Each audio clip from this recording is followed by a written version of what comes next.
ഞാൻ ഇപ്പോൾ അടുത്തൊരു പടം കണ്ടിരുന്നു, Muhammad the messenger of God എന്നാണ്ട് മാജിദ് മജീദിൻ്റെ ഒരു പടം. ഞാനങ്ങനെ കാണണം എന്നുള്ള നീയത്തിൽ കണ്ടല്ലേന്ന്, ഇങ്ങനെ വെറുതെ ഇരുന്നപ്പോൾ ഇങ്ങനെ കണ്ടപ്പോൾ എനിക്ക് ഭയങ്കര രസമായിട്ട് ഫീൽ ചെയ്തൊരു പടം. ലൈക്ക് ഓരോ സീക്വൻസും റസൂലിൻ്റെ ഒരു ചെറുപ്പകാലഘട്ടത്തെക്കുറിച്ച് അതിനെ ആവിഷ്കരിക്കുന്ന ഒരു ടൈപ്പ് ഓഫ് പടമാണ്. അപ്പം അതിൽ ഓരോ സീക്വൻസിലും അതിൽ ആനക്കര സംഭവത്തിനെ കുറിച്ച് പറയുന്നുണ്ട്. അങ്ങനെ ഓരോ സീക്വൻസും ഭയങ്കര ഇങ്ങനെ പൊട്ടുന്ന ടൈപ്പ് ഓഫ് പടമാണ്. അതിൽ AR റഹ്മാനാണ് മ്യൂസിക് ചെയ്തത്. അപ്പോൾ ഞാൻ അങ്ങനെ നോക്കിയപ്പോൾ അത് ഇറാനിയൻ പടമാണ്. അത് ഡയറക്റ്റ് ചെയ്തത് മാജിദ് മജീദിയാണ്. ആ പടോ പക്ഷെ റസൂലിനെ കാണിക്കുന്നില്ലല്ലോ. ഓ അങ്ങനെ കോൺട്രവേഴ്സി. പക്ഷെ എനിക്ക് ഭയങ്കര രസമായിട്ട്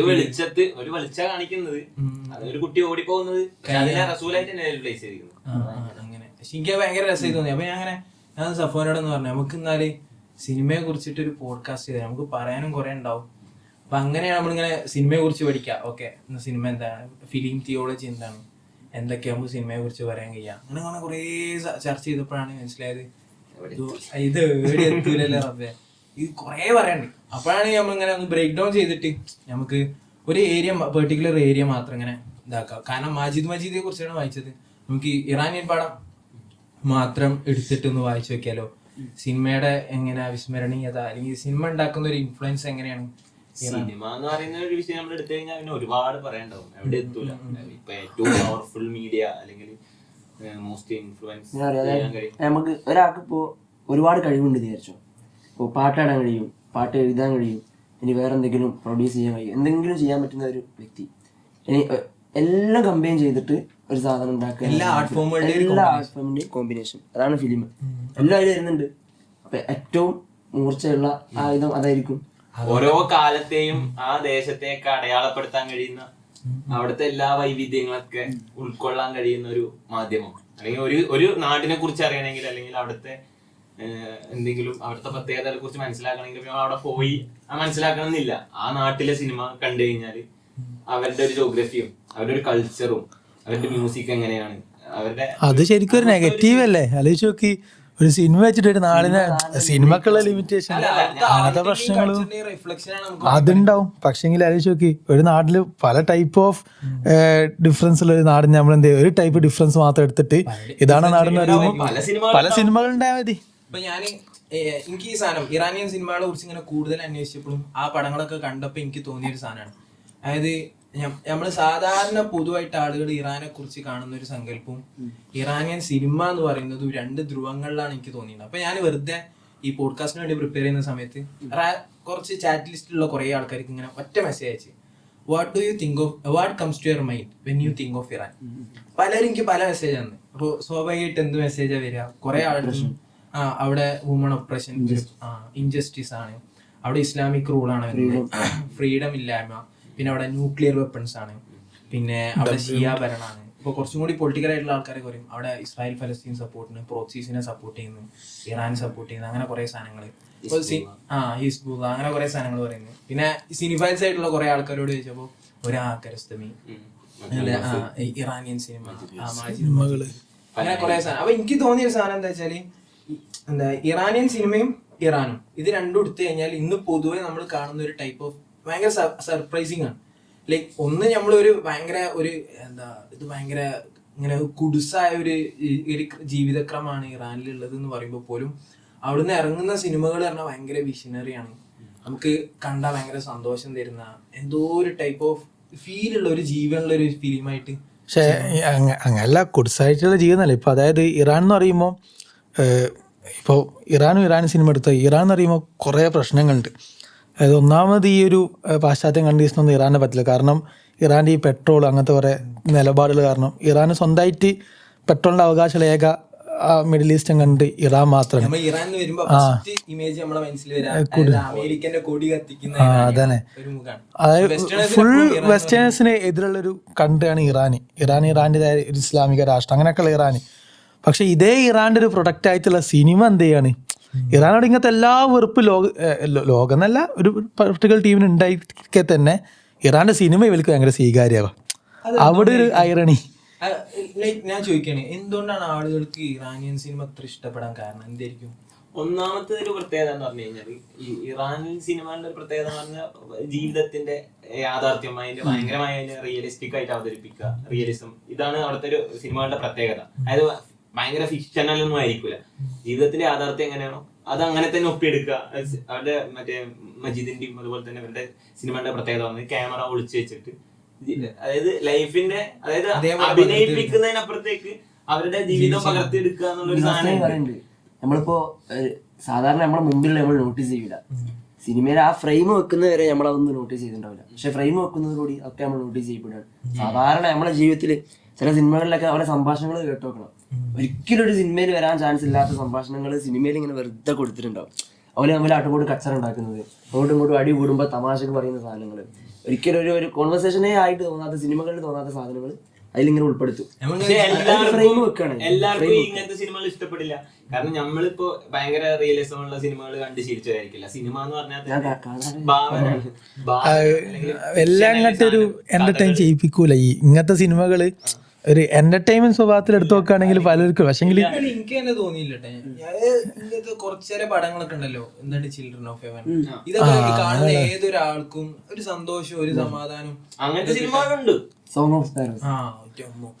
ഞാൻ പറയുന്ന ഒരു സാധനം, എനിക്ക് തോന്നിയ സാധനം എന്താ വെച്ചാല്, അതായത് ഇറാനിയൻ സിനിമ എത്ര ആളുകൾക്ക് ഇഷ്ടപ്പെടാൻ, അല്ലെങ്കിൽ ഇറാനിയൻ സിനിമ എത്രയും മികച്ചു നിൽക്കാൻ കാരണം ഇറാന്റെ ഒരു കൾച്ചറിന്റെയും അവിടുത്തെ ഒരു ആർട്ടിന്റെയും റിഫ്ലക്ഷൻ ആണ് ആ സിനിമകളിൽ നിന്ന്. അപ്പൊ ഞാൻ ഇപ്പോഴത്തെ ഒരു ട്രാവലോഗ് ഒരു പ്രഭാഷണത്തിൽ ഇങ്ങനെ ഇറാനിനെ കുറിച്ചുള്ള ഒരു പ്രഭാഷണത്തിൽ ഇങ്ങനെ കേട്ടിരുന്നു. ഇറാന്റെ ഓരോ നൂക്ക് ആൻഡ് കോർണറും ആർട്ടാണ്.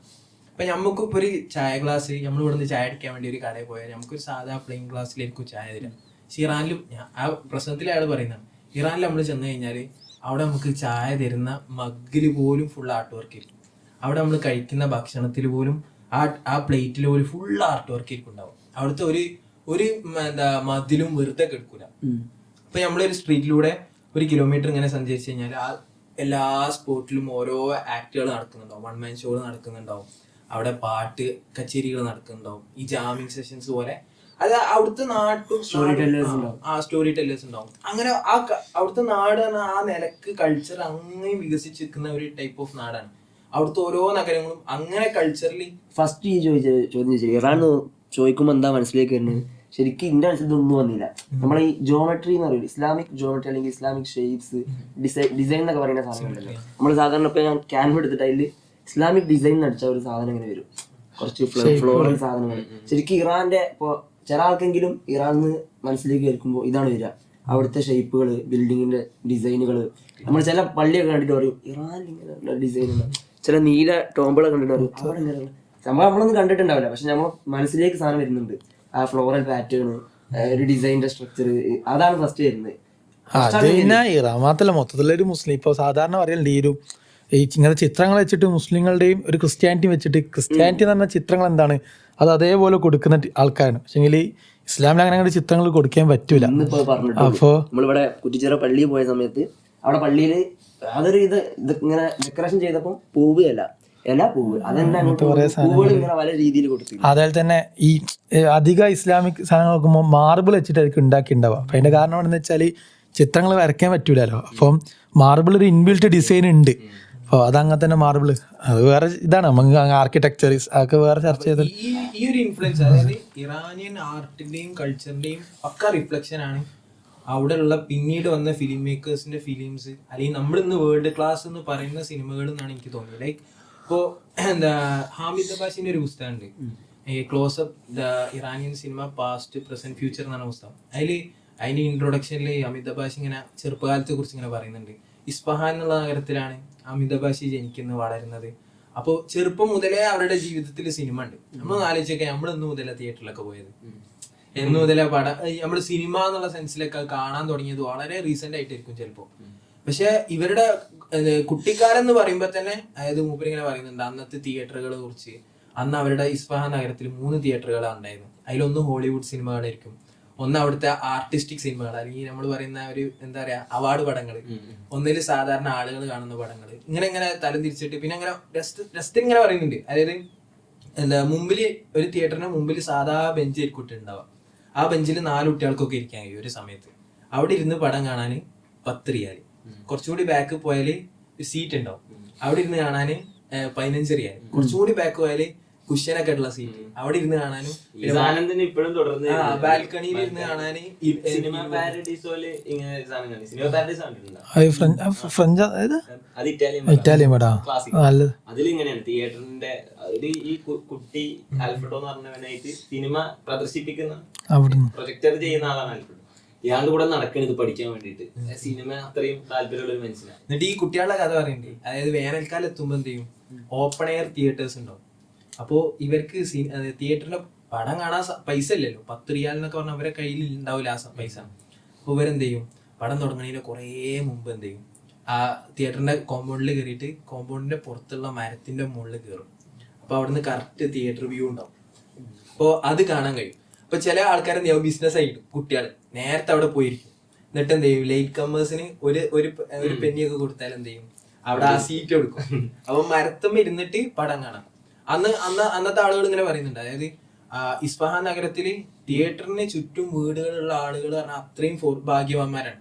അവരൊരു തവണ പടം കാണും, പിന്നെ എല്ലാ ദിവസവും രാത്രി ആ പടം കേൾക്കും. ആ പടവും അതിലെ മ്യൂസിക്കും അവര് കാണുന്ന ഹോളിവുഡ് പടങ്ങള്, അവര് കാണുന്ന ഇന്ത്യൻ മൂവീസ്, ബോളിവുഡ് പടങ്ങള്, അതിലൊക്കെ അവരത്രയും ഇൻഫ്ലുവൻസ്ഡ് ആണ്. അപ്പൊ സിനിമ എന്ന് പറയുന്നത് അവരുടെ ജീവിതത്തിൽ ഈ സിനിമ എന്ന് പറയുമ്പോഴുള്ള ഒരു തിയേറ്റർ അല്ലെങ്കിൽ ഷോ ഇതൊക്കെ പറയുന്നതിന് മുമ്പ് തന്നെ ഇറാനിൽ ഈ ഒരു സാധനം ഉണ്ട് തോന്നുന്നുണ്ട്. നമ്മളിപ്പോ കാണുന്ന സിനിമ ഉണ്ടല്ലോ, അതിന്റെ മുമ്പ് തന്നെ ഈ 900-കളില് 19 ഫസ്റ്റ് സിനിമ എന്നൊക്കെ പറയുന്നത് അന്നത്തെ ഭരണാധികാരിന്റെ ട്രാവലോക്കാന്ന് പറയാം. അതായത് അന്നത്തെ ഭരണാധികാരിക്ക് ഒരു ഒഫീഷ്യൽ ഫോട്ടോഗ്രാഫർ ഉണ്ട്. ഇയാൾ പറയാണ് മൂപ്പര് പാരീസിലേക്കുള്ള യാത്ര, യൂറോപ്പിലേക്കുള്ള പര്യടനം, അതെന്ത് ചെയ്യാം, ഒരു ഫോട്ടോഗ്രാഫറെ നിയമിക്കുന്നു. അതുപോലെ ആ ഫോട്ടോഗ്രാഫർക്ക് വേണ്ട കാര്യങ്ങളൊക്കെ ഇയാൾ ചെയ്തു കൊടുക്കുകയാണ്. അപ്പൊ ഇത് വെച്ചിട്ട് ഈ യാത്ര വലിയ റെക്കോർഡ് ചെയ്യാം, എന്നിട്ട് അത് പ്രദർശിപ്പിക്കുക. അതിനെക്കുറിച്ച് അതായത് പഹ്ലവി ഡൈനാസ്റ്റി ആണല്ലോ. അതായത് നമ്മൾ ഇറാന്റെ ഒരു ടൈം ലൈൻ ഇങ്ങനെ പറയുമ്പോൾ 979 ഇറാനിയൻ റവല്യൂഷൻ നടക്കുന്നു. അതിനു മുമ്പുള്ള കുറെ കാലഘട്ടം അതിൽ പലതും ഇങ്ങനെ പല സംഭവങ്ങളും നടക്കുന്നുണ്ട്. പക്ഷെ ഞാൻ സാധാരണ പറയാറുള്ളത് ഷാ ഡൈനാസ്റ്റി, പഹ്ലവി ഡൈനാസ്റ്റി അതിന്റെ മുമ്പ് ഉണ്ടായിരുന്നതാണ്. അപ്പൊ അതില് ഇതിന്റെ സന്ദർഭം പറയുന്നുണ്ട്. അതായത് രാജാവ് ഒരു മണ്ടനാണ്, രാജാവ് ബുദ്ധി ഇല്ലാത്തവനാണ്, ഡംബാണെന്ന് പറഞ്ഞിട്ട് ആൾക്കാർ ഇങ്ങനെ കിംവദന്തി പരന്നുകൊണ്ടിരിക്കുമ്പോഴാണ് രാജാവ് തന്റെ ഒരു ജീവിതം, ഒരു ദിവസത്തെ ലൈഫ് എങ്ങനെയാണെന്ന് കാണിക്കാൻ.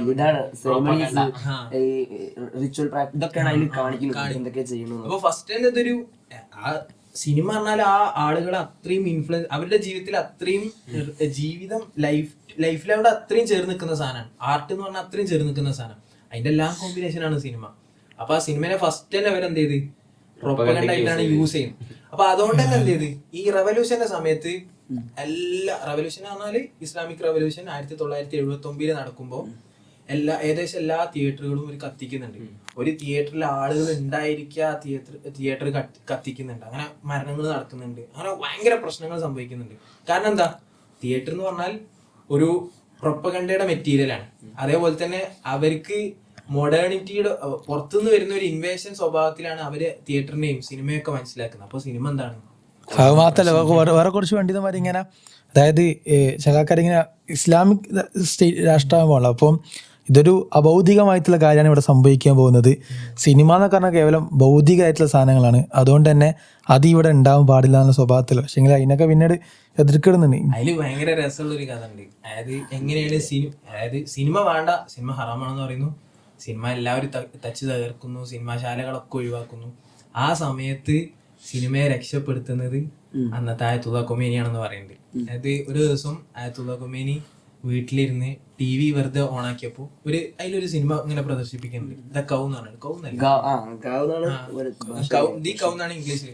അപ്പൊ ആ സിനിമ കണ്ടപ്പോ ആയത്തുള്ള കൊമേനി വിചാരിച്ച ഇത് നമ്മൾ വിചാരിച്ച പോലെ അല്ലല്ലോ, ഇതിൽ ഇങ്ങനെ സെറ്റ് സീൻസ് ഇല്ല, എന്താ അങ്ങനെ വെറുതെ ആളുകളെ ഭ്രമിപ്പിക്കുന്ന ഒന്നല്ല, ഇതിന് നല്ല പാഠങ്ങളാണ് നൽകുന്നത്. ആ സിനിമ അല്ലേ ഇപ്പൊ ഞാൻ വെറുതെ ഇരുന്ന് കണ്ട്, ആ സിനിമ കണ്ടാൽ തന്നെ നമുക്ക് തോന്നിപ്പോകും ഇതിങ്ങനെ ഒരാൾക്ക് അയച്ചു.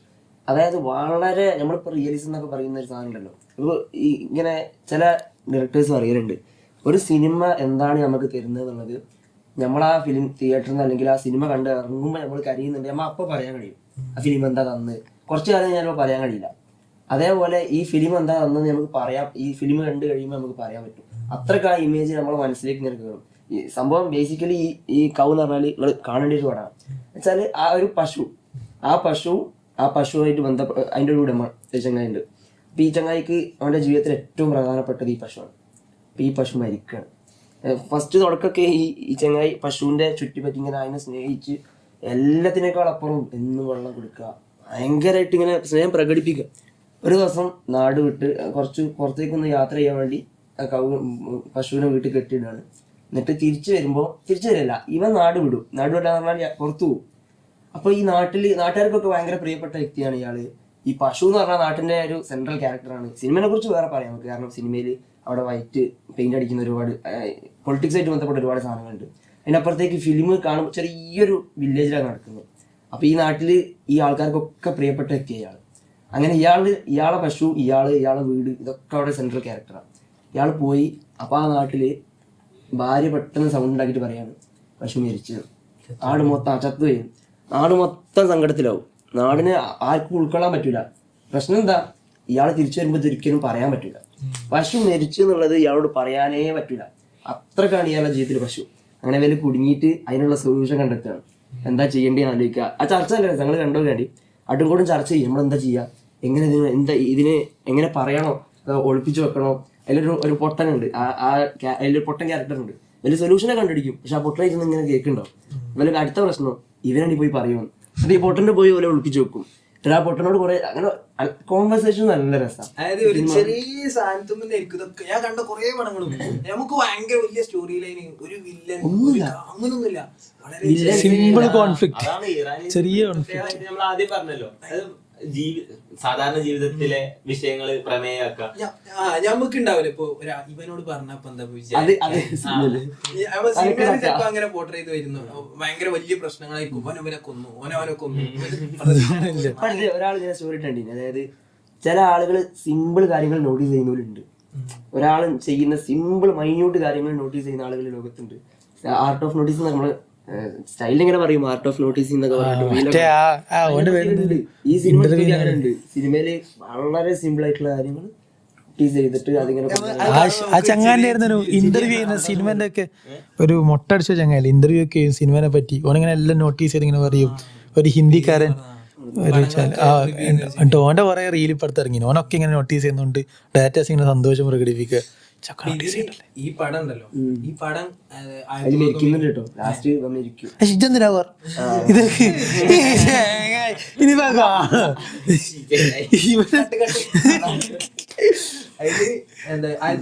ഈ പടം കാണും. അപ്പൊ കൊമിനി വിചാരിക്കും ഇതിപ്പോ നമ്മൾ വിചാരിക്കുന്ന പോലെ അല്ലല്ലോ സിനിമ എന്നുള്ള. സിനിമ ഇറ്റ്സെൽഫ് ഒരു ഹിംസ ആയിട്ടാണ് കണ്ടിരുന്നത്. ഇങ്ങനെയല്ലല്ലോ, ഇതിന് പല സാധ്യതകളുണ്ടല്ലോ, ഇത് ടൂളാണല്ലോ. അങ്ങനെ ഒരു പ്രഭാഷണത്തില് ആയത്തുള്ള കൊമിനി പറയണേ ഞാൻ സിനിമക്കെതിരല്ല. ആ ഒറ്റ ഡയലോഗാണ് ഇങ്ങനെ പറയുന്നുണ്ട്, ചരിത്രത്തിൽ ഇറാനിയൻ സിനിമയെ രക്ഷിച്ചത്. ആ ഒറ്റ ഡയലോഗ്, ഞാൻ സിനിമക്കെതിരല്ല എന്ന് പറഞ്ഞോട് കൂടിയിട്ട് ഒരു സുപ്രീം ലീഡറാണ്. അപ്പൊ ഖുമൈനി പറഞ്ഞു സിനിമക്കെതിരല്ല. അപ്പൊ സിനിമ അതോട് കൂടിയിട്ട് ഒരുപാട് റെഗുലേഷൻസ് വരികയാണ്. സിനിമ എന്ന് പറഞ്ഞത് ഭയങ്കര റെഗുലേഷൻസ് ആണ് ഇവിടെ. അതായത് സെക്ച്വൽ സീൻസ് കാണിക്കാൻ പാടില്ല, സ്ത്രീകളെ ഇതില്ലാതെ ഇന്റിമസി സീൻസ് കാണാൻ പാടില്ല. അതായത് ഈ ബോർഡിന് മുമ്പിൽ സ്ക്രിപ്റ്റ് കാണിച്ചതിന് ശേഷം അവർക്ക് സിനിമ എടുക്കാനുള്ള അനുവാദം പോലും ഉള്ളൂ. പിന്നെ അതിനെ തട്ടല്ലാതെ സ്ത്രീകളെ ഇപ്പൊ വീടിന്റെ ഉള്ളിൽ പോലും ഇറാനി സിനിമ ഉണ്ടായാലും വീടിന്റെ ഉള്ളിൽ പോലും ഒരു തട്ടിട്ടിട്ടാ കാണിക്കാം. ഇത് പറഞ്ഞപ്പോഴാണ് ഇപ്പൊ നേരത്തെ ചോദിച്ചില്ല എന്തുകൊണ്ടാണ് ഈ ഇറാനി സിനിമ ആൾക്കാർക്ക് ഇഷ്ടപ്പെടുന്നുള്ളത്. അതിന് വേറൊരു വശം എന്താ വെച്ചാൽ ഇത് ഇറാനിയൻ സിനിമകളുടെ ഫിലോസഫിയാണ്. ഇപ്പം കിരസ്തോമിനെ പറഞ്ഞല്ലോ, ഇങ്ങനത്തെ രണ്ട് അറ്റങ്ങളാണ് ഇറാനിയൻ സിനിമക്ക് പൊതുവെ ഉണ്ടാവാറുള്ളത്. ഒന്ന് ഇത്തരത്തിലുള്ള റെഗുലേഷൻ പാലിച്ചുകൊണ്ട് എന്ത് ചെയ്യുക, സിനിമ ഷൂട്ട് ചെയ്യുക, സിനിമ ഇറക്കുക. രണ്ട് ലിബറൽ ആയിട്ടുണ്ട്, ഇതൊന്നും ഞങ്ങൾക്ക് പറ്റാന്നിട്ട് വിമർശിച്ചുകൊണ്ട് ഇങ്ങനെ കാണിച്ചുകൊണ്ട് എന്ത് ചെയ്യുക, സിനിമ അതായത് സിനിമ എന്ന് പറഞ്ഞാൽ ഇങ്ങനെ ഒരു ടൂളാണ്, അതുകൊണ്ട് ഇങ്ങനെ തന്നെ ചെയ്യണമെന്നിട്ട് സിനിമ ഇറക്കുക. ഇങ്ങനത്തെ ആൾക്കാർ ജയിലിൽ അടക്കപ്പെടുകയൊക്കെ ചെയ്യും. ഇവിടെയാണ് ഒന്നുകൂടിയും കുറച്ചുകൂടി നമ്മൾ ഈ പറയുന്ന ലെജൻഡറി ഇറാനിയൻ ഫിലിം മേക്കേഴ്സ് ഇടുന്നത്. ഇപ്പോൾ റെഗുലേഷൻ ചെയ്യാണ്, ഇത് കാണണം ഇത് കാണിക്കരുതെന്ന് പറയുമ്പോൾ ഇവരെന്ത് ചെയ്യുന്നത് വെച്ചാൽ കാണൽ എന്നുള്ളൊരു സംഭവം ഉണ്ടല്ലോ, അതിനെ പ്രശ്നമായിരിക്കും. ഇപ്പോൾ ഉദാഹരണം പറയുകയാണെങ്കിൽ സ്ത്രീയെ കാണിക്കരുത്, അപ്പോൾ അല്ല ഞങ്ങൾ സ്ത്രീയെ കാണിക്കും. ഇത് രണ്ടറ്റാണ്. കിരസ്തോമി അറിയും എന്താണ് കാണിക്കണ്ടേ, എന്താണ് കാണൽ. ഉദാഹരണം പറഞ്ഞാൽ വിൻഡ് വിൽ കേരിയസ് എന്നിട്ടുള്ള ഒരു സിനിമ ഞാൻ പറഞ്ഞുതരാം. വിൻഡ് വിൽ കേരിയസ് എന്നിട്ടൊരു സിനിമ കിരസ്തോമീൻ്റെ. അതിൽ പറയാണ് ഒരു ഗ്രാമത്തിലേക്ക് പോവാണ്. ഗ്രാമത്തിലേക്ക് പോയിട്ട് ഒരു 4 ആൾക്കാർ പോവാണ്. അതിലൊരാൾ ഒരിക്കലും കിരസ്തോമി കാണിക്കൂല. പക്ഷെ അയാളായിരിക്കും മൊത്തം സിനിമനെ തീരുമാനിക്കുന്ന ആൾ. പക്ഷെ അയാൾ നമ്മൾ കാണൂല. എന്നിട്ട് സിനിമ അങ്ങനത്തെ ഒരു സിനിമയാണ്. എന്നിട്ട് ഗ്രാമത്തിൽ പോയിട്ട് അല്ലല്ലോ അങ്ങനല്ലല്ലോ, ക്യാരക്ടറേ ഇല്ല. ക്യാരക്ടർ ഉണ്ട്, ക്യാരക്ടർ സംസാരിക്കുന്നത്. പക്ഷെ അതേമാതിരി അയാളെ കൈ കാണിക്കും, അയാളുടെ സൗണ്ട് കേൾക്കും. എന്നിട്ട് പറയുകയാണെന്ത് ഇത് സിനിമ കാണിച്ചിട്ട് അറിയാണ് ഓക്കെ ഇങ്ങനെ ഒരു ഗ്രാമത്തിലൊരു സംഭവം ഇവർ എടുക്കാൻ വന്ന കുറച്ച് ചാരന്മാരായിരിക്കും.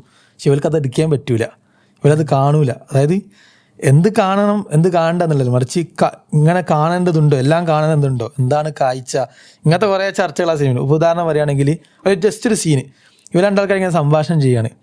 അപ്പോൾ ഇവരിങ്ങനെ കാര്യമായിട്ട് സിനിമയുടെ വളരെ ഈ പടത്തിൽ മെയിൻ പ്ലോട്ടാണ് സംസാരിച്ചുകൊണ്ടിരിക്കുന്നത്. പെട്ടെന്ന് ഇവർ സംസാരിക്കുമ്പം ഇവിടെ നിന്നൊരു നെല്ലിക്ക പോവും, കയ്യിൽ നിന്ന് നെല്ലിക്ക പോവും.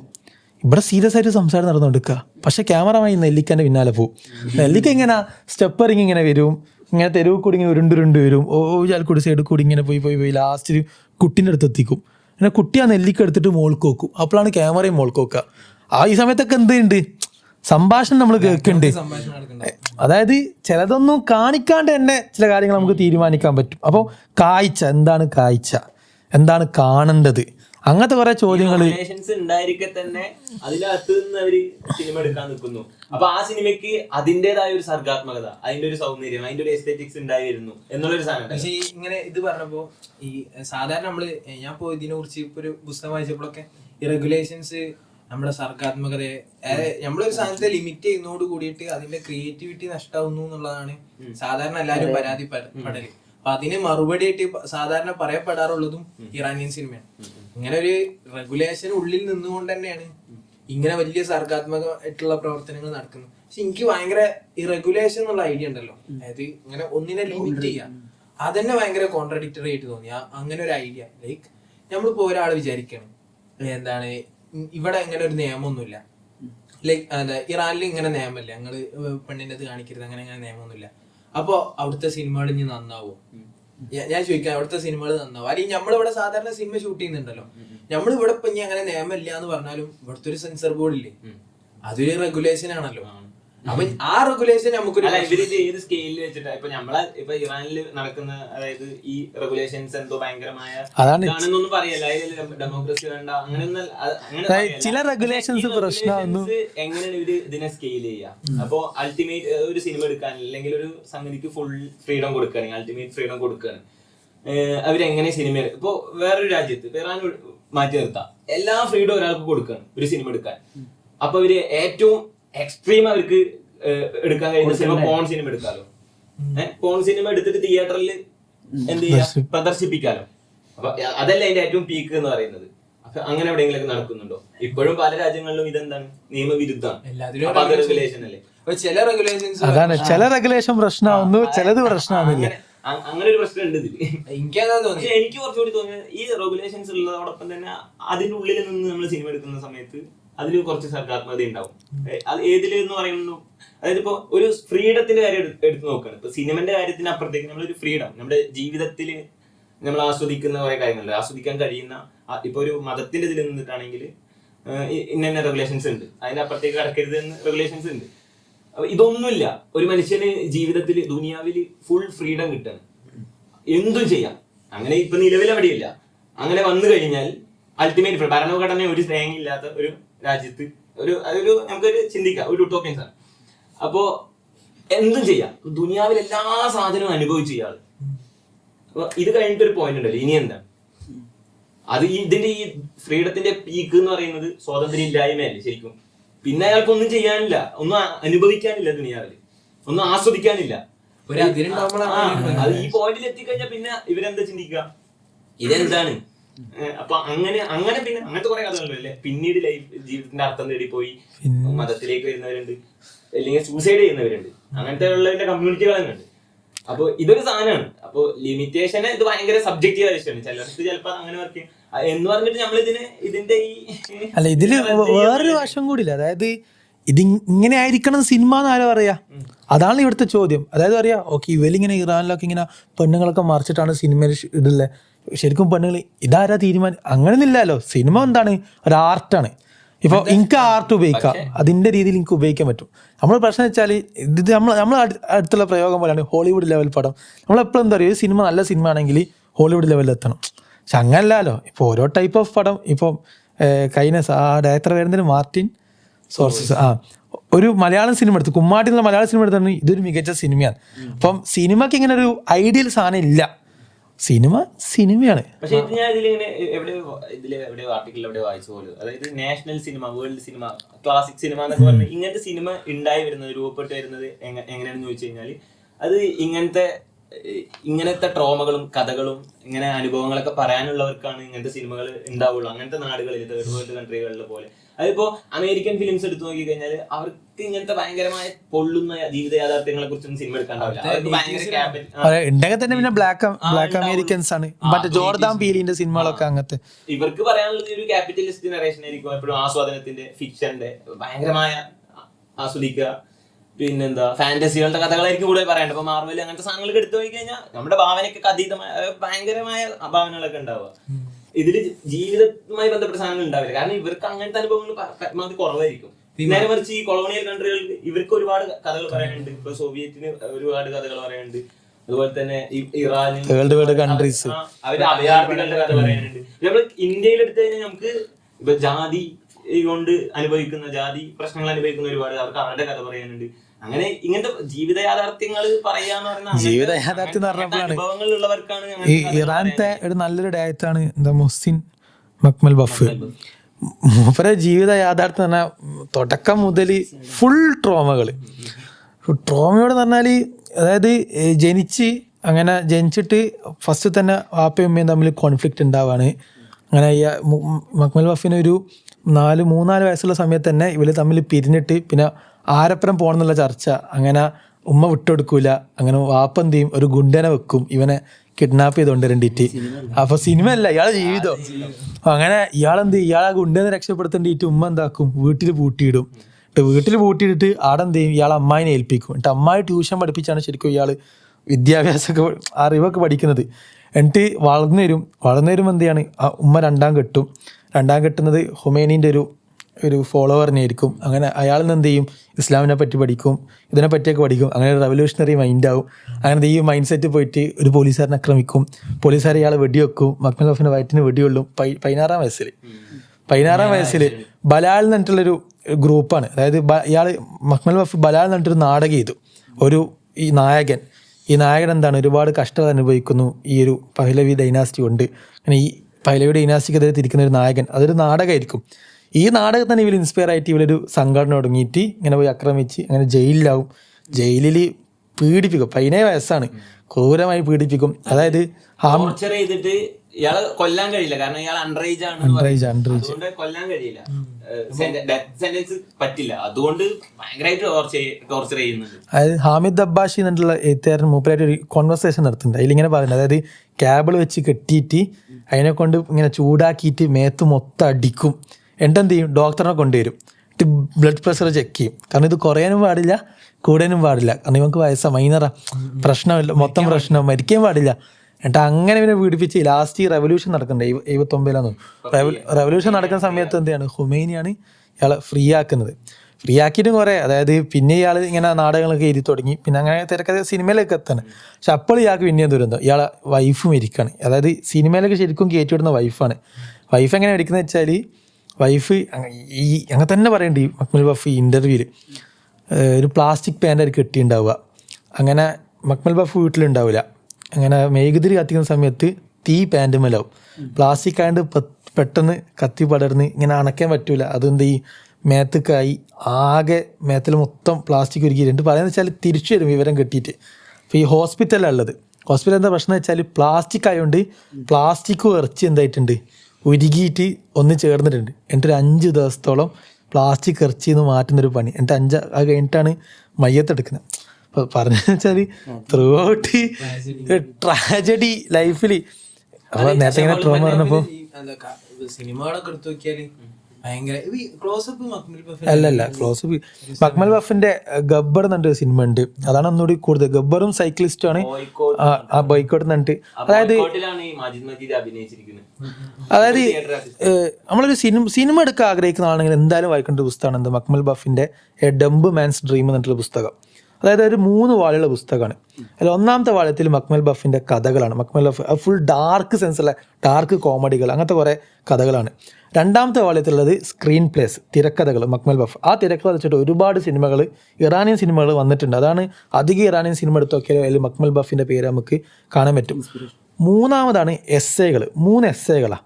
ഒന്ന് എന്താണ് കഥ, പിന്നെ ഒരു ആർക്ക് ഓഫ് സസ്പെൻസ്, പിന്നെ ഒന്നുകൂടി എനിക്ക് ഓർമ്മ വരുന്നില്ല. ഈ ആർക്ക് ഓഫ് സസ്പെൻസിലാണ് ഒരു സിനിമ എങ്ങനെ അവസാനിക്കണം എന്നൊക്കെ ഉള്ള രീതിയിൽ മക്മൽ ബഫ് അതായത് പറഞ്ഞിരുന്നു വെച്ചാൽ ഇത് വെച്ചിട്ട് അപ്പോൾ ഇത് കുറേ ആൾക്കാർ വിമർശിച്ച് ഇത് ശരിയല്ല, ഇത് വെറും തിയറിയാന്നുണ്ട്. അപ്പോൾ മക്മൽ ബഫ് എന്ത് ചെയ്ത് കുറച്ച് സിനിമ എടുത്ത് കാണിച്ചു കൊടുത്ത് ഇതിപ്പം വിശ്വസിച്ചില്ല, എല്ലാ സിനിമകളും വിജയിച്ച്.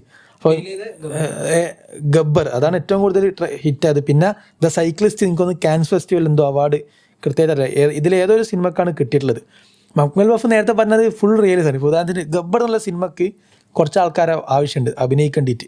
അങ്ങനെ പത്രത്തിൽ പരസ്യം കൊടുക്കും, എൻ്റെ പുതിയ സിനിമക്ക് വേണ്ടിയിട്ട് ഒരു 100 ആൾക്കാർ ആവശ്യമുണ്ട്. നോക്കുമ്പോൾ 1000 ആൾക്കാർ മക്മൽ ബഫിൻ്റെ സ്റ്റുഡിയോക്ക് വരും. അപ്പോൾ എന്താട്ടും മക്മൽ ബഫ് വീട്ടിൽ നിന്ന് വരുമ്പോൾ ഒരു ക്യാമറ എടുത്തിട്ട് വരും, ഒരു സിനിമ ഹലോ സലാം സിനിമയാണ്. സലാം സിനിമ എന്ന് പറഞ്ഞാൽ ഈ ഗബ്ബറിന് വേണ്ടിയിട്ട്, ഗബ്ബറിന് വേണ്ടിയിട്ട് ഓഡീഷൻ വന്ന ഈ 1000 ആൾക്കാരെ ഓഡീഷൻ ചെയ്യുന്നതും ആ ഒരു സാഹചര്യമൊക്കെ വെച്ചിട്ടുള്ള സിനിമയാണ് എന്ത് സലാം സിനിമ. അത് അടിപൊളി സിനിമ, അതാണ് ഈ രസം. അതായത് ഈ അഭയാർത്ഥി പ്രശ്നങ്ങൾ, അതായത് ഒരു നാട് വിട്ട് അവരുടെ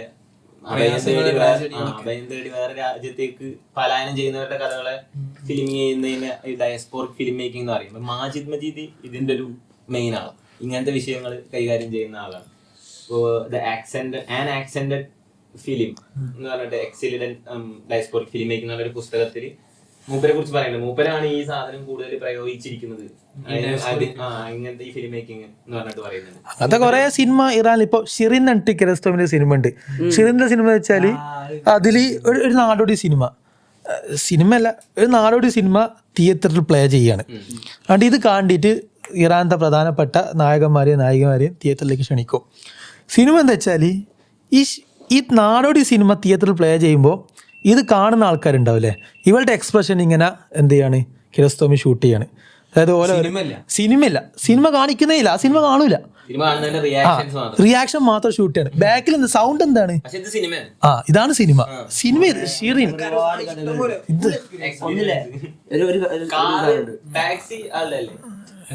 ഒരു ക്ലാസ്സില് ഒരു സാറ് കുട്ടികളുടെ കംപ്ലൈൻസ് അങ്ങോട്ടും ഇങ്ങോട്ടും കേൾക്കുക. ആ കംപ്ലൈൻസ് കേൾക്കുന്ന ഒരു ചെറിയ ഷോർട്ട് ഫിലിം. അങ്ങനെ കുട്ടികളായിട്ടും ഇങ്ങോട്ടും അടിയുണ്ടാക്കുക. പിന്നെ മറ്റേ വേർഡ്സ് മൈ ഫ്രണ്ട്സ് അതൊക്കെ പറയാനൊന്നുണ്ട്. പിന്നെ വേറൊരു ഇപ്പോഴത്തെ ഞാൻ ഒരു സിനിമ ഉണ്ടായിരുന്നു ഹോംവർക്ക് എന്ന് പറഞ്ഞിട്ട്. അതായത് ഈ പ്രശ്നം തന്നെ, അതായത് ഇപ്പൊ നേരത്തെ പറഞ്ഞില്ലേ ഗബ്ബർ ഷൂട്ട് ചെയ്യുന്നതിന് മുമ്പുള്ള സീൻ. അതായത് ഒരു ദിവസം എന്താ അതിന് പറയുന്നത് കരസ്ഥം ഇങ്ങനെ പറയും, നിന്റെ വീട്ടിൽ എന്റെ കുട്ടി ഒന്ന് ഹോംവർക്ക് ചെയ്യാൻ പറ്റുന്നില്ല, ഹോംവർക്ക് ഭയങ്കര പ്രശ്നമാണെന്ന് അറിയുന്നത്. അപ്പൊ ഒരു ദിവസം രാവിലെ ക്യാമറ എടുത്ത് ഇറങ്ങി, എന്നിട്ട് സ്കൂളിൽ പോയി. സ്കൂളിലെ കുട്ടികളെ ഇന്റർവ്യൂ ചെയ്യും. എന്താണ് ഹോംവർക്ക് ചെയ്യാനുണ്ടോ, ഹോംവർക്ക് ചെയ്യാൻ ആരാ സപ്പോർട്ട് ചെയ്യല്, ഉമ്മ സപ്പോർട്ട് ചെയ്യലുണ്ടോ, ഉപ്പാക്ക് വായിക്കാൻ അറിയോ.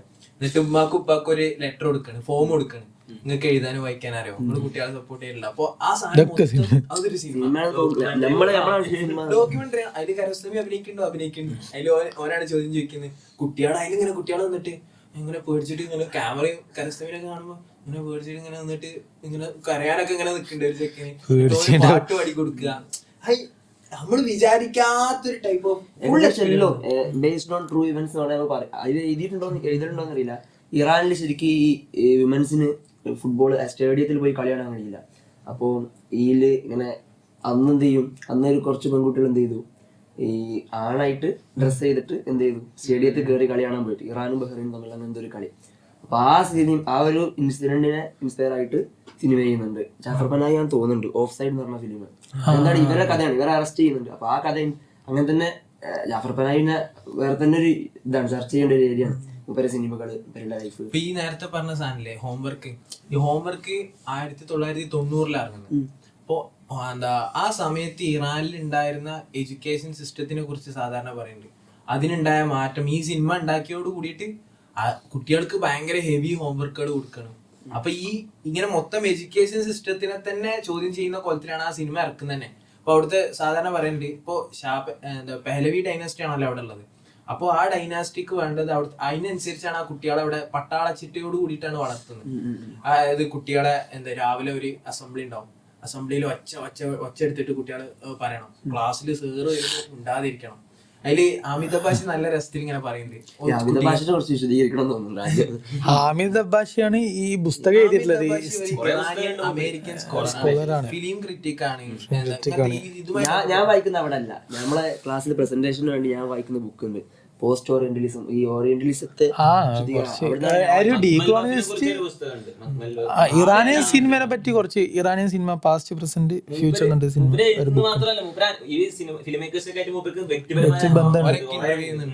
അതില് ഈ ഇതിലിങ്ങനെ പറയുന്നുണ്ട്. ഇപ്പൊ ഒരു ക്ലാസ് റൂം, ആ ക്ലാസ് റൂമിൽ കുട്ടി അതൊരു സാധ്യതയും കൂടിയാണ്, പിന്നെയും പറയാം. അപ്പൊ ഈ അമിതാഭ് ബച്ചൻ പഠിക്കുന്ന ക്ലാസ് റൂമില് ഒരു മുബസിർ ഉണ്ടാവും. മുബസിർ എന്ന് പറഞ്ഞാല് ക്ലാസ് ലീഡർ ആയിരിക്കും. മുബസിറിന്റെ പണി എന്താ വെച്ചാല് അറ്റൻഡൻസ് എടുക്കുക, അങ്ങനെ കുറച്ച് പണികളൊക്കെയാണ്. ആ ക്ലാസ്സിലെ മെയിൻ ആളോ അവനായിരിക്കും. അപ്പൊ പഠിക്കുന്ന കുട്ടിയായിരിക്കും മുബസിർ. അപ്പോ 8ാം ക്ലാസ്സിലോ 10ാം ക്ലാസ്സിലോ പഠിക്കുമ്പോ അമിതാഭ് ബച്ചനാണ് ക്ലാസ്സിലെ മുബസിർ. പക്ഷെ അമിതാഭ് ബച്ചൻ പഠിക്കുന്ന കുട്ടിയാണെങ്കിലും ഭയങ്കര പട്ടാള ചിട്ടയാണല്ലോ. അപ്പത്തേക്ക് കുട്ടികൾക്കൊക്കെ മടുത്ത്, ഈ സാധനം ആർക്കും മടുക്കുമല്ലോ, ക്ലാസ് ഭയങ്കര പേടിപ്പെടുത്തുന്ന ഒരു ട്രോമയാണ് അവർക്ക്. ക്ലാസ് പല സ്കൂളിൽ ഇപ്പൊ ശരിക്കും തന്നെയാണ് ട്രോമയാണ്, അങ്ങനെ ഹോംവർക്ക് അങ്ങനെ എന്നൊക്കെ പറഞ്ഞാൽ ഭയങ്കര ട്രോമ. അപ്പൊ ഇവരെന്താണ് തീരുമാനിക്കുകയാണ് മുബസിറിനെ. പക്ഷെ അമിതാഭ് ബച്ചൻക്ക് കൂട്ടെപ്പോഴും ക്ലാസ്സിലെ ബാക്ക് ബെഞ്ചേഴ്സിനായിട്ടാണ്, അലമ്പ് ടീമിനായിട്ടാണ്. അപ്പൊ ഒരു തീരുമാനിക്കുകയാണ്, നമുക്ക് ഇനി നാളത്തെ ക്ലാസ് അറ്റൻഡ് ചെയ്യണം, നാളെ നമുക്ക് കൈസർ എന്ന പടം കാണാൻ പോവാം. അപ്പൊ ഇവര് ക്ലാസ്സിൽ അനൗൺസ് ചെയ്തു, നാളെ എല്ലാരും ക്ലാസ് ക്ലാസ് ബങ്കിങ് ആണ്, മാസ് ബങ്കിങ് ആണ്, ആരും ക്ലാസ് കയറരുത്, ക്ലാസ് കയറി കഴിഞ്ഞാൽ അവർക്ക് ഗുരുതരമായ ശിക്ഷ ഉണ്ടാവും. അങ്ങനെ എല്ലാരും പറഞ്ഞിട്ട് 100 കുട്ടികളുടെ ക്ലാസ് ആണ്. അപ്പൊ ആ സമയത്ത് സൊസൈറ്റിനെ കുറിച്ച് പറയുന്നുണ്ട്, അതായത് മോർട്ടാലിറ്റി റേറ്റ് കുറയുന്നുണ്ട്. ഇങ്ങനെ പോസ്റ്റ് റവല്യൂഷന്റെ കാലം എന്നൊക്കെ പറഞ്ഞാല് അത്രയും കുട്ടികൾ 50% ഇറാന്റെ പോപ്പുലേഷനും കുട്ടികളാണ്. അപ്പൊ ക്ലാസ്സുകളൊക്കെ നിറഞ്ഞിരിക്കുന്ന ഒരു സന്ദർഭമാണ്. അപ്പൊ 100 കുട്ടികൾ ഒരു ക്ലാസ്സിലുണ്ട്.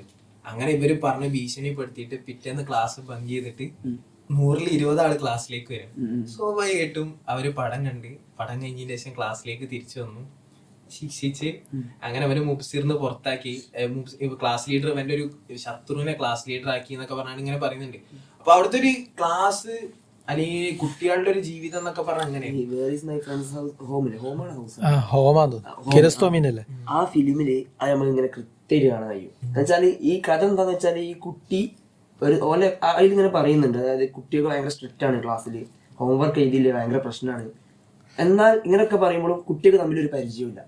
കുട്ടികൾ ക്ലാസ്മേറ്റ്സ് ആണെങ്കിലും കൂടിയിട്ട് കുട്ടീൻ്റെ വീട് എവിടെയാണ്, അടുത്തിരിക്കുന്ന ആളെ വീട് എവിടെയാണ്, ഫാമിലി എവിടെയാണ്, ഇതൊന്നും ഒരു ബന്ധമില്ല. അത്രയ്ക്ക് സ്ട്രിക്റ്റ് ആണ് അവിടെ എന്നാണ് പറയുന്നത്. അതാണ് ഇറാനിയൻ ഫിലിമിന്റെ ഒരു ഫിലോസഫിയാണ്. അതായത് എന്താ അറിയോ, ഈ ചെക്കന് അവന്റെ കൂടെയുള്ള ഒരു ഫ്രണ്ടിന്റെ പുസ്തകം അവന്റെ കയ്യിലായി പോകും, ബാഗിലായി പോകും. അപ്പൊ ആ പുസ്തകം തിരിച്ചു കൊടുക്കണം.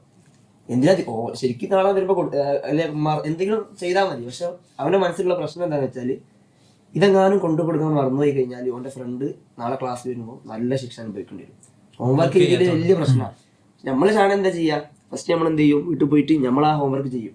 പക്ഷെ ആ കുട്ടി അവിടെ ആലോചിക്കണില്ല. ഫസ്റ്റ് ഓൻ എന്താ ചെയ്യാൻ വിചാരിക്കുന്നത്, ഇത് തിരിച്ചു കൊടുക്കണം, എങ്ങനെയെങ്കിലും തിരിച്ചു, അല്ലെങ്കിൽ നാളെ നല്ല ശിക്ഷ ഓന് കിട്ടും, അതുകൊണ്ട് ഇത് എങ്ങനെയെങ്കിലും തിരിച്ചു കൊടുക്കണം എന്ന് പറഞ്ഞിട്ട് യാത്ര ഇരിക്കുകയാണ്. പക്ഷെ ഓൻ അവന്റെ വീട് അറിയില്ല, ഒക്കെ അടുത്തടുത്താണെങ്കിലും ഓൽക്കൊന്നും അങ്ങോട്ടും ഇങ്ങോട്ടും പരിചയമില്ല. ഫിലിമെന്താ ഓൻ ഇങ്ങനെ ഓടുക, നഗരങ്ങളിലൂടെ ഇങ്ങനെ ഓടിയിട്ട് ഈ പുസ്തകം വീട്ടിൽ നിന്ന് ഇങ്ങനെ ആരും കാണാതെ പുസ്തകം ഒളിപ്പിച്ചിട്ട് ഇറങ്ങിയിട്ട് അങ്ങനെ നടക്കുക. ആൾക്കാരോടൊക്കെ ചോദിക്കുക, ഈ വീട് അറിയോ, ഈ ചങ്ങയുടെ വീട്, അഹമ്മദിന്റെ വീട് അറിയോ എന്ന് വെച്ചിട്ട് നല്ല രസം. ആൾക്കാർ ഇങ്ങനെ റെസ്പോൺസ് കൊടുക്കും, അറിയില്ല. കുറെ ആൾക്കാർ ഗൈഡ് ചെയ്യാൻ ശ്രമിക്കും, എന്നും എവിടെ എത്തൂല. അവസാനം നിരാശനായിട്ട് തിരിച്ചു പോണതാണ് കഥ. ലാസ്റ്റ് പറയരുത്,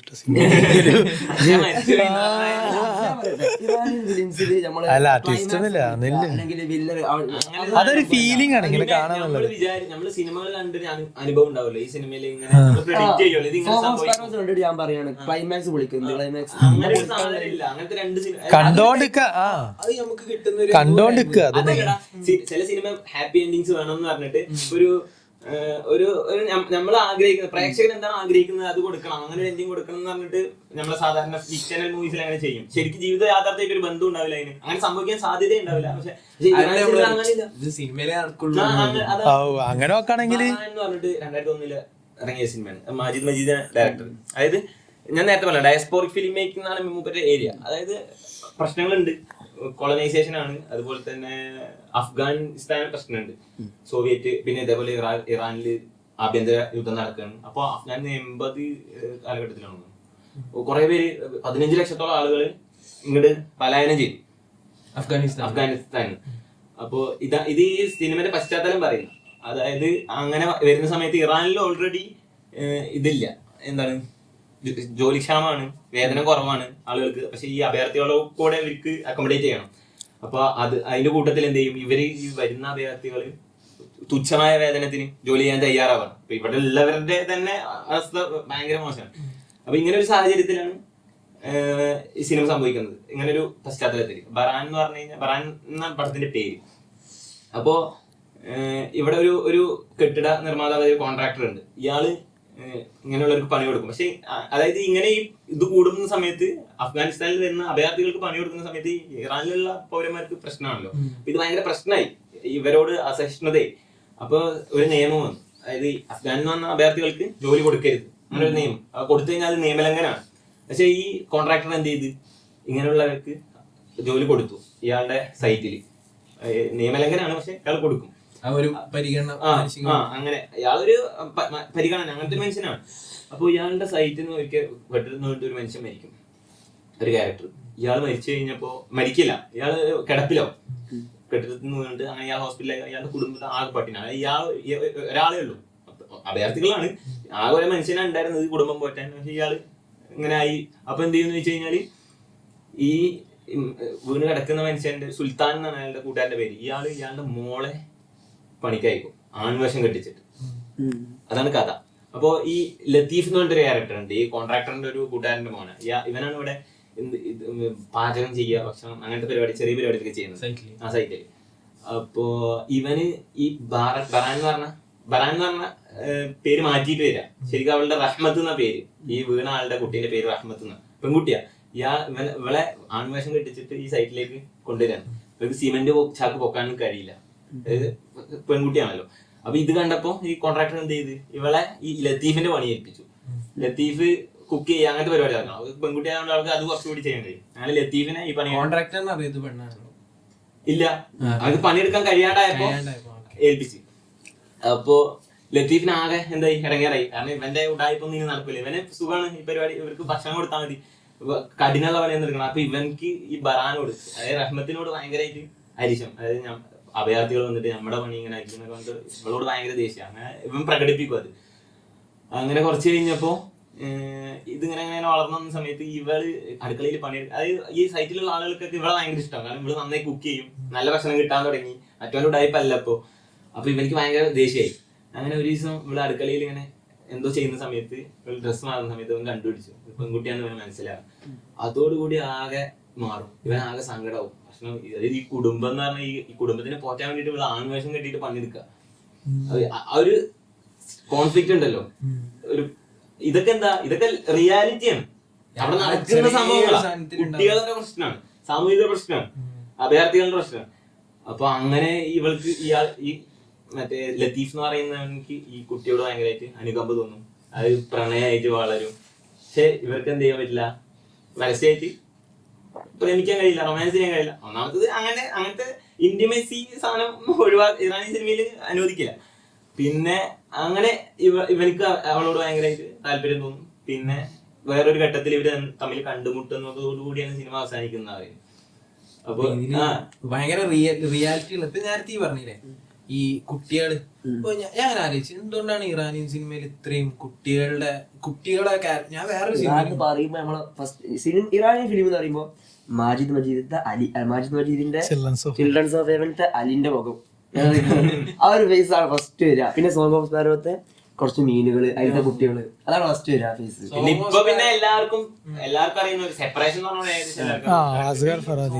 സോങ് ഓഫ് സ്പാരോ ഇപ്പോഴും ഞാൻ കണ്ടു. ഞാൻ ഇപ്പൊ ഒരാളോട് ഇങ്ങനെ ചോദിച്ചു, ഒരു നല്ല ഇറാനിയൻ പടം പറ, ഒരു കാണാൻ സുഖം. ഈ സോങ് ഓഫ് സ്പാരോസ് ഉണ്ട്. ഞാൻ സിനിമ കാണാൻ തുടങ്ങിയത്, അല്ലെങ്കിൽ സിനിമ സീരിയസ്ലി കാണാൻ തുടങ്ങിയത് സോങ് ഓഫ് സ്പാരോസ് കണ്ടിട്ടാണ്. ഇങ്ങനെ വലിയ ബിൽഡപ്പ് ഇട്ടിട്ട് പറഞ്ഞത്. ഞാൻ ഡൗൺലോഡ് ചെയ്ത് ടെലിഗ്രാമിൽ ഡൗൺലോഡ് ചെയ്ത് സാധനം കാണാൻ തുടങ്ങി. കണ്ടിട്ട് ശരിക്കും കണ്ട് ഈമാൻ കൂടി പോയി. അങ്ങനത്തെ ഒരു പടം സോങ് ഓഫ്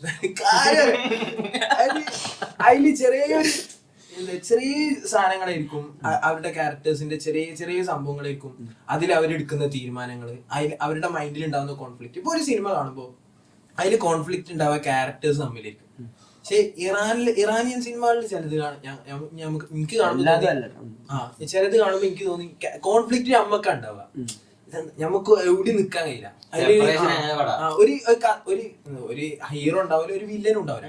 എല്ലാവർക്കും ഇപ്പൊ ഹീറോന്റെ സാധനങ്ങൾ ചെയ്യുന്നതിന് ന്യായങ്ങളുണ്ടാവും. ആ ന്യായം നമുക്ക് തീരും. ഇയാളോട് ഇങ്ങനെയൊക്കെ കാണിക്കാൻ ഇയാൾക്കും പല ന്യായങ്ങളുണ്ടാവും. അപ്പൊ നമുക്ക് ഇതിപ്പോ കൂടെ ഞാൻ നിക്കുക.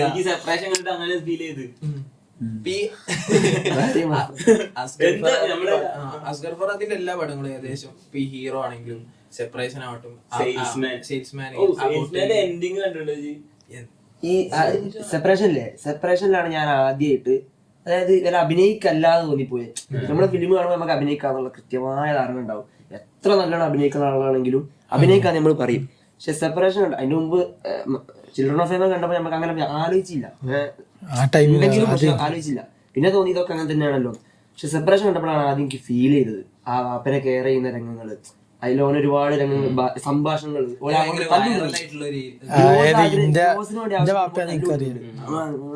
അടുകൊണ്ട് സംഭാഷണം, അതൊന്നും ഒരിക്കലും അഭിനയിക്കാന്ന് പറയാനേ കഴിയില്ല. അതിലൊരു ഭയങ്കര വൈറൽ ഡയലോഗ് ഇല്ലേ, എന്റെ വാപ്പ നിനക്കറിയാലോ എന്നല്ലേ, അതായത് നിങ്ങൾ എന്തിനാ നിങ്ങളെ വാപ്പനെ ഇങ്ങനെ കെയർ ചെയ്യുന്നത്, വാപ്പാക്ക് നിങ്ങൾ ആരാന്ന് പോലും അറിയാം, എനിക്കറിയാലോ ഇതിന്റെ വാപ്പയാണെന്ന് പറഞ്ഞിട്ട് ഭയങ്കര രസമായില്ല ഓരോ സാധനങ്ങൾ. ഇതിനെ കൊറേ ഇപ്പൊ ചിലൻസ് ഓഫ് ഇവൻ പറയുമ്പോ സിനിമ ആലോചിച്ച് നോക്ക്, ഇവൻ ഫസ്റ്റ് എത്തുകയാണ്, പക്ഷെ ഇവൻക്ക് ഫസ്റ്റ് അല്ല വേണ്ടേ, ഇവൻക്ക് തേർഡാ വേണ്ടേ. അതായത് ഇപ്പൊ നേരത്തെ സ്കൂള് ഇതൊക്കെ പറഞ്ഞല്ലോ, ചിട്ടകളൊക്കെ എന്താ നമ്മള് കുട്ടികളെ പഠിപ്പിച്ചോണ്ടിരിക്കുന്നേ, നമ്മള് വളരെ കോമ്പറ്റീഷനാണ്, ഫസ്റ്റ് ഓടി എത്ത് പോരാണ്, എല്ലാം ആവശ്യമുള്ള മതി, അങ്ങനെ ഓടി എത്തണ്ട, എനിക്ക് ഷൂ മതി എനിക്ക് ഫസ്റ്റ് വേണ്ട. അതാണ് സിനിമ. എനിക്ക് തോന്നി ഇവർക്ക് എന്താ ഈ സിനിമകളിലുള്ള ക്യാരക്ടേഴ്സിന് അത്രയും ഡെപ്തും അവർക്ക് അത്രയും ഫീലും അത് അഭിനയിക്കല്ല എന്നൊക്കെ നമുക്ക് തോന്നാൻ കാരണം എന്തായിരിക്കും? ഞാൻ ഇപ്പോ ടേസ്റ്റ് ഓഫ് ചെറി ഉണ്ട് അബ്ബാസ് കിയാറോസ്താമിന്റെ, ആ സിനിമയില് ഉള്ള നടൻ ഹുമയൂൺ ഇർഷാദി പറഞ്ഞ ഒരാള്, അയാള് നടനല്ലായിരുന്നു. ടേസ്റ്റ് ഓഫ് ചെറി അയാളുടെ ആദ്യത്തെ സിനിമയാണ്. അതിൽ പറയുന്നുണ്ട്, ഞാൻ 91 വരെ കാനഡയിൽ ഒരു ആർക്കിടെക്റ്റായിട്ട് വർക്ക് ചെയ്തിരുന്നു. ഞാന് നാട്ടിലേക്ക് വന്നു, പിന്നെ കിയാറോസ്താമി കണ്ടു, അവനൊക്കെ പറ്റും, ഈ പരിപാടിക്ക് പറ്റും, വിളിച്ചു, അങ്ങനെ ആ സിനിമ നേരത്തെ പറഞ്ഞില്ലേ മൂപ്പരെ ഫിലിമുകളിലൊക്കെ വരുന്ന ആൾക്കാരൊക്കെ ഏകദേശം ഫസ്റ്റ് ടൈം അഭിനയിക്കുന്നു. അതായത് പുറത്ത് ഈ ഒബ്സർവേഷൻ സ്കിൽ എല്ലാരും മൂപ്പരെ ക്യാരക്ടർ ഒരു മനുഷ്യൻ മൂപ്പര് കാണും. എനിക്ക് ഭയങ്കര റിഗ്രറ്റ് അടിക്കുന്ന ഒരു സാധനം, അതായത് നമ്മളിപ്പോ സാധാരണ ഒരു യാത്ര ചെയ്യുമ്പോ, യാത്ര മീൻസ് ജസ്റ്റ് വീട്ടിൽ നിന്ന് എവിടേക്ക് പോകുമ്പോ നടക്കുമ്പോ ഒക്കെ നമ്മളെപ്പോഴെങ്കിലും ഇങ്ങനെ പണിയെടുത്തോണ്ടിരിക്കും. ലൈക്ക് എന്തെങ്കിലും കേൾക്കുക, അല്ലെങ്കിൽ പാട്ട് എന്തെങ്കിലും കേൾക്കുക, ഖുറാൻ കേൾക്കുക, അല്ലെങ്കിൽ പോഡ്കാസ്റ്റ് കേൾക്കുക, അങ്ങനെ നമ്മളെപ്പോഴും നമ്മളെ ലൈഫ് ഇങ്ങനെ എൻഗേജ് ചെയ്യാൻ നോക്കും. നമ്മളെ ചുറ്റുള്ളതൊക്കെ മറന്നു പോകും, നമ്മളെ ശ്രദ്ധിക്കില്ല. പക്ഷെ കിയാറോസ്താമിന്റെ ഒരു മെയിൻ സാധനമായിട്ട് മൂപ്പർ ഇങ്ങനെ പറയുന്നത് എപ്പോഴും ഇതിനൊക്കെയാണ് ഒബ്സർവ് ചെയ്യുക. ആ ഒബ്സർവേഷൻ ഒറ്റ സിനിമയിലാണ്. ഇപ്പൊ നേരത്തെ പറഞ്ഞില്ല, ഓരോ ഫ്രെയിമിലും എന്തോ ഒരു ഭംഗി ഉണ്ടാവും. ആ ഭംഗിക്ക് കാരണം ആ ഒബ്സർവേഷൻ ആണ്, ആ ക്യാരക്ടറിൽ അവർ കൊടുക്കുന്ന ഡെപ്താണ്. ടേസ്റ്റ് ഓഫ് ചെറി ഒക്കെ കണ്ടു കഴിഞ്ഞാൽ എന്തോ ആയിപ്പോകും. ഒരാള് സൂസൈഡ് ചെയ്യാൻ വേണ്ടിയിട്ട് കഷ്ടപ്പെടാൻ, അയാൾക്ക് എങ്ങനെയെങ്കിലും ഒന്ന് ആത്മഹത്യ ചെയ്യാൻ വേണ്ടിയിട്ട് ഒരു മരന്റെ മുകളിൽ അയാൾ ഒരു കബറ് കുഴിക്കുകയാണ്.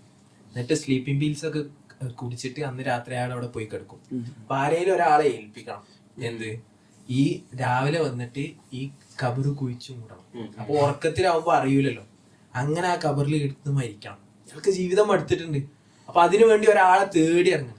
അപ്പൊ ആ സിനിമയിൽ മൊത്തം ഒരു റേഞ്ചർ റോവറിൽ ഇയാൾ ഇങ്ങനെ ട്രാവൽ ചെയ്തുകൊണ്ടേയിരിക്കും ഒരാളെ തപ്പിയിട്ട്. ഇൻസ്റ്റാഗ്രാമിൽ സ്ഥിരമായി റീല് കാണുന്നവരാണെങ്കിൽ ഈ മ്യൂസിക് കണ്ടിട്ടുണ്ട്. ആ കാറിൽ ഇങ്ങനെ പോകുന്ന നമുക്ക് അയാളുടെ മുഖം, എനിക്ക് അതാണ് ഭയങ്കര സ്ട്രൈക്കിംഗ് ആയി തോന്നി. അയാളുടെ മുഖം കാണുമ്പോഴത്തേന് നമുക്ക് എന്തോ ഒരു ടൈപ്പ് വിഷാദം ഇങ്ങനെ ഫീൽ ചെയ്യും. പക്ഷെ എന്താണ്, ആ ഹുമയൂൺ ഇർഷാദിന്റെ ഫസ്റ്റ് പടാത്. അപ്പൊ എങ്ങനെയായിരിക്കും കിയാറോസ്താമി അയാളെ ചൂസ് ചെയ്തിട്ടുണ്ടായത്? അതായത് പടത്തിന്റെ ഭൂരിഭാഗം ടൈമും അയാൾ ഫ്രെയിമിലുണ്ട്. അപ്പൊ ഇങ്ങനെയും വലിയൊരു ഹീറോനെ പിക്ക് ചെയ്യാൻ വേണ്ടിട്ട് മൂപ്പർക്ക് ഉണ്ടായ ഒരു പ്രചോദനം എന്തായിരിക്കും? അത് അവരുടെ ഈ ഒബ്സർവേഷൻ സ്കിൽ. ആ പടങ്ങളിൽ മൊത്തം ഇറാനിയൻ സിനിമയിൽ മൊത്തം നോക്കി കഴിഞ്ഞാൽ ഈ സാധനം ഉണ്ട്. പണ്ട് മുതലാണെങ്കിൽ മക്മുൽ ബഫ് ആണെങ്കിലും എന്താ മാജിദ് മജീദി ആവട്ടെ, ജാഫർ പനായി ആവട്ടെ, ഇപ്പോ പുതിയതായിട്ട് ഇപ്പൊ നിലവിൽ ഇറാനിയൻ സിനിമ അത്രയും അറിയപ്പെടാൻ കാരണമുള്ള കുറെ ആളുകളുണ്ട്. ഇപ്പൊ ഞാൻ മനസ്സിലാക്കുന്ന ഇറാനിയൻ പടം കാണാത്ത ആളുകൾ പോലും ഇത് ഇറാനിയൻ പടം ആണെന്ന് വിചാരിച്ചിട്ട് കാണാത്ത ആളുകളും ഈ അസ്ഗർ ഫറാദിന്റെ പടമൊക്കെ കണ്ടിട്ടുണ്ടാവും. സെപ്പറേഷൻ ആവട്ടെ, ഹീറോ ആവട്ടെ, സെയിൽസ്മാൻ ആവട്ടെ, ഇതൊക്കെ കണ്ടിട്ടുണ്ട്. സെപ്പറേഷൻ എന്താ അവാർഡ് കിട്ടിയെന്നല്ല ഇപ്പോഴത്തെ ഓസ്കാർ നോമിനേഷനിൽ children of an Oscar nominee വന്നിട്ടുണ്ട്, പക്ഷെ അത് കിട്ടിയില്ല. അന്ന് ഒരു ഇറ്റാലിയൻ പടമില്ലേ മറ്റേ ലൈഫ് ഈസ് ബ്യൂട്ടിഫുൾ എന്ന് പറഞ്ഞ അതിനാണ് അന്ന് കിട്ടിയത് നോമിനേഷൻ. Foreign film. ഇവിടെ ഇന്ത്യയിൽ നിന്ന് ഇപ്പോഴത്തെ ന്യൂട്ടൺ എന്ന് പറഞ്ഞ സിനിമക്ക് നോമിനേഷൻ പോയിരുന്നു. ഓസ്കാർ നോമിനേഷന് വേണ്ടി അയച്ച ഫിലിം ആർട്ടിക്കിളാണ്, ശരിയാണെന്ന് അറിയില്ല കേട്ടോ. അപ്പം അതിലിങ്ങനെ പറയുന്നുണ്ട്, ഈ ന്യൂട്ടൺ എന്ന് പറഞ്ഞ ഫിലിമാണ് ഇന്ത്യയിൽ നിന്ന് ഓസ്കാറിന് അയക്കുന്നത്. അപ്പോൾ ക്രിട്ടിക് എന്താണെന്ന് വെച്ചാൽ ന്യൂട്ടൺ എന്ന് പറഞ്ഞ ഫിലിം ഒരു സീക്രട്ട് ബാലറ്റ് എന്ന് പറഞ്ഞ ഇറാനിയൻ ഫിലിമിന്റെ കോപ്പി അടിച്ചതാണ്. അപ്പോൾ കോപ്പി അടിച്ചൊരു ഫിലിം, അതായത് ബേസിക്കലി കഥ ഇതാണ്. ഒരു ബാലറ്റ് നമ്മൾ ഉണ്ടാൻ സിനിമ ഉണ്ടല്ലോ, അതുപോലെ ഒരു ബാലറ്റ് സെക്യൂർ ചെയ്യാൻ വേണ്ടിയിട്ട് കഷ്ടപ്പെടുന്ന കഥയാണ്. ഇറാനിൽ അതൊരു പെണ്ണാണ്, ഒരു സ്ത്രീയാണ് കഥാപാത്രമെങ്കിൽ ഇവിടെ നേരെ ന്യൂട്ടൺ എന്ന് പറഞ്ഞ ഹിന്ദി പടത്തിൽ ഹോളിവുഡ് ഫിലിമിൽ ഒരു ആൺ കഥാപാത്രമാണ്. ഇത് പ്രൊട്ടക്ട് ചെയ്യാൻ വേണ്ടി നടക്കുന്ന ഓഫീസർ. അപ്പോൾ അത് കോപ്പി അടിച്ചിട്ടാണ് ഇന്ത്യയിൽ ഓസ്കാറിന് വേണ്ടി നോമിനേറ്റ് ചെയ്യുന്ന ഒരു ഫിലിം അയക്കണമെന്ന് പറയുന്നുണ്ട്. ഒരു ആർട്ടിക്കിൾ വായിച്ചതാണ് ഓസ്കാർ പറഞ്ഞത്. അതേപോലെ തന്നെ ഇപ്പം ഇറാനിയൻ സിനിമ പറയുമ്പോൾ ഇറാന്റെ ഒരു ജോഗ്രഫിന്റെ ഉള്ളിലും അല്ല പലപ്പോഴും കുറെ ഇറാനിയൻ സിനിമ സംഭവിച്ചില്ല. ഇപ്പോൾ ഉദാഹരണത്തിന് കെരസ്തോമിന്റെ 2 സിനിമകൾ, ഒന്ന് സർട്ടിഫൈഡ് കോപ്പി, അത് ഇറ്റലിയിൽ നിന്നാണ് ഷൂട്ട് ചെയ്തത് കെരസ്തോമി. അതേപോലെ തന്നെ കെരസ്തോമിനെ ജാഫർ പനായി, അത് തന്നെ ഒരു ജപ്പാൻ പടം ഉണ്ട് കെരസ്തോമിന്റെ തന്നെ ഏകദേശം സ്വാഭാവികമായിട്ടുണ്ടാവും. കാരണം എന്താ അവിടെ മീഡിയക്ക് ഇങ്ങനത്തെ ആർട്ടിനൊക്കെ ഭയങ്കര ജാഫർ പനായി അങ്ങനെ ഇറാനെ പറയണ സ്വാഭാവികമാണ്.